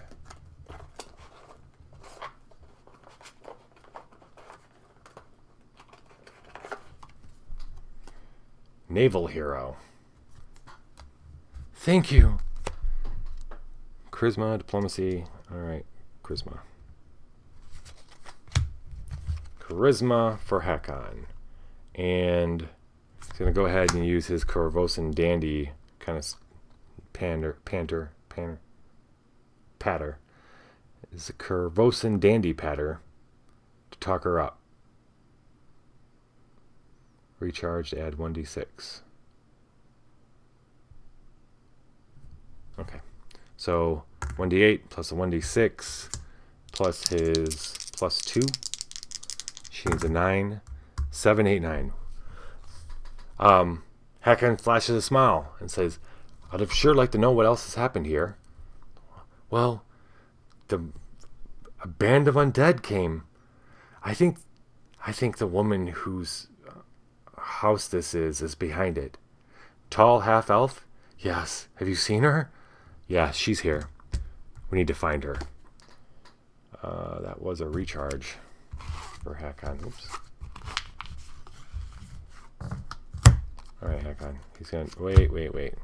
So we got her. This is done. We're gonna discard her to... Corvosan Housedrake. Interesting. Ally. Wisdom, Arcane, Survival. Man, this would be great for Lenny. The house is a very rich house, the manor, and it shows because slinking out of the shadows, now that most of the zombies are dead, this Housedrake comes, looking hungry in his eyes. Not hungry like kill them hungry, but hungry like, will someone feed me a treat hungry? Hakon, you gonna try to get him? Wisdom, survival, he has none of these things. I'm not gonna waste a card. We're just gonna, he says, I have nothing for you, boy. And he goes slithering off, or slinking off in a different direction. We need to move through these cards. Now, I'm gonna go ahead and draw 1, 2, 3, 4, 5. We're going to move over to Lenny. We've got 3 cards left. The Mute Hag. At the start of your turn, summon and encounter a spell.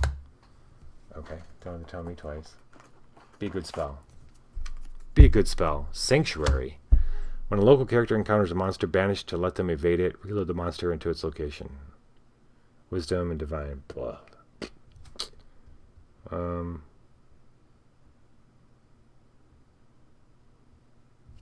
D4. He ain't gonna get it. Nope. Okay. Wait, that was Fumbus. And, no, it wasn't the oh, that was a spell. He wasn't gonna get it anyway. Doesn't matter. He gets 1 free. Yes. Alright, we need to succeed a wisdom, perception, or stealth check. Come on, wisdom, perception, stealth. Crap. He doesn't have any of those. No. Ha ha ha. This is why I love this card. Gem of Physical Prowess. You can recharge to roll your strength, dexterity, or constitution die instead of a normal die. we're going to roll our dexterity. It's D10. Much better. We need a 5 here. Don't F this up, dude. We don't want to... Yes. All right. We are fighting. Oh, before acting. Yes. So they... Is that a recharge? It is. With the woman they saved from the coat closet in this manner, they come out, and coming down the staircase is a one of the zombies, another person. At the top of the staircase is the half-elf woman. I'm going to have to ask you to leave. Afraid we can't do that until we ask you some questions. Why are you summoning zombies? Kill them. All right. Here we go. Good luck. Good luck, zombie man. Oh, wait. Oh, wait. This is a zombie. Okay, so first up... Hold on. First up, somebody's got to fight the zombie. And why not make that Mr. Elven played himself? Hakon rushes forward to take on the zombie that's coming down the stairs. 1d, D10, D10. He's going to go ahead and discard a card to add his diplomacy die for the first part of this check. 4, 9, 19. Got it. Now we're going to do it again. He's going to go ahead and discard.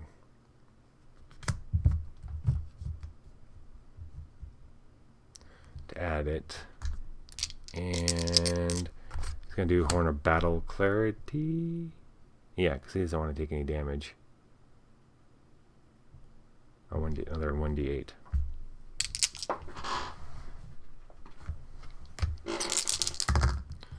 $10, $17, $22. All right. Shoom, foom. He's getting really good at this. Hakon's getting really good with his Elven curved blade, man. He just made mincemeat out of these guys. Mincemeat. Charge. Zombie. Toasted. All right. Charisma, diplomacy? No. Flaming shortbow. Is what's going to happen here. So, that is a D10 plus D6 plus 2D4 plus, we're going to discard this to add another, add D6. And then we're going to bless this shizit. Hakon's going to bless it. Another D10. And that's really... On a local combat or survival check, recharge to add 1d4. And then Lenny sends Drugami, who bounds up the stairs as fast as possible. Another d4. Okay. We need 14. Which actually, it's 12, because he has plus 2. I think we're going to get it. 10, 15, 19. Yep. So, she doesn't expect... Drugami moves so fast. He's like a blur going up the stairs. And she's still watching in kind of awe as Hakon two shots this zombie, 2 slices, legs and head. But she doesn't realize it in time when Drugami speeds up the stairs and jumps on her while Fumbus comes. Well, actually, she doesn't see the arrow first. The arrow comes and buries itself in her chest just as Drugami jumps on her and rips out her throat. There was no saving her to see what she's got to say. There was no interrogation save here, but we did only have 3 cards left in the clock. Oh my gosh! The woman who they saved, the call her Barbara. Oh my gosh! Barbara says, "Oh my gosh, I can't believe you killed her." Well, she was summoning zombies, wasn't she? I hope that was... Oh, yes, for sure. Yes. Do you know anything about the plague? Huh? No, just that people are getting it, and I probably have it now. Well, there was something weird earlier. I heard somebody bragging about how they'd never been hurt by it. They'd been exposed to it many times. No, I'd had it once. She said she had it once. And now and then she cured herself. And Obviously, that's a lie, right? Everybody looks at each other. I don't know. Well, her Celestina, that's the woman you just killed. Her boyfriend took him. This girl took her. It's a musician. He took her in front of everybody. He just took her. Like she was his. It was disgusting. I can't believe we let him do that. He just did it in front of everyone. He just grabbed her and dragged her away. Who is her boyfriend? His name is... He's a dark-looking fellow, stringy hair, very pale. He looked very healthy. His name was something Lamb. Lamb. They all exchange, Lenny and Hakon and Fombus all exchange looks. It seems they may ran into either a different son of Gadrin Lamb or the necromancer son of Gadrin Lamb. It happened to be the boyfriend of Celestina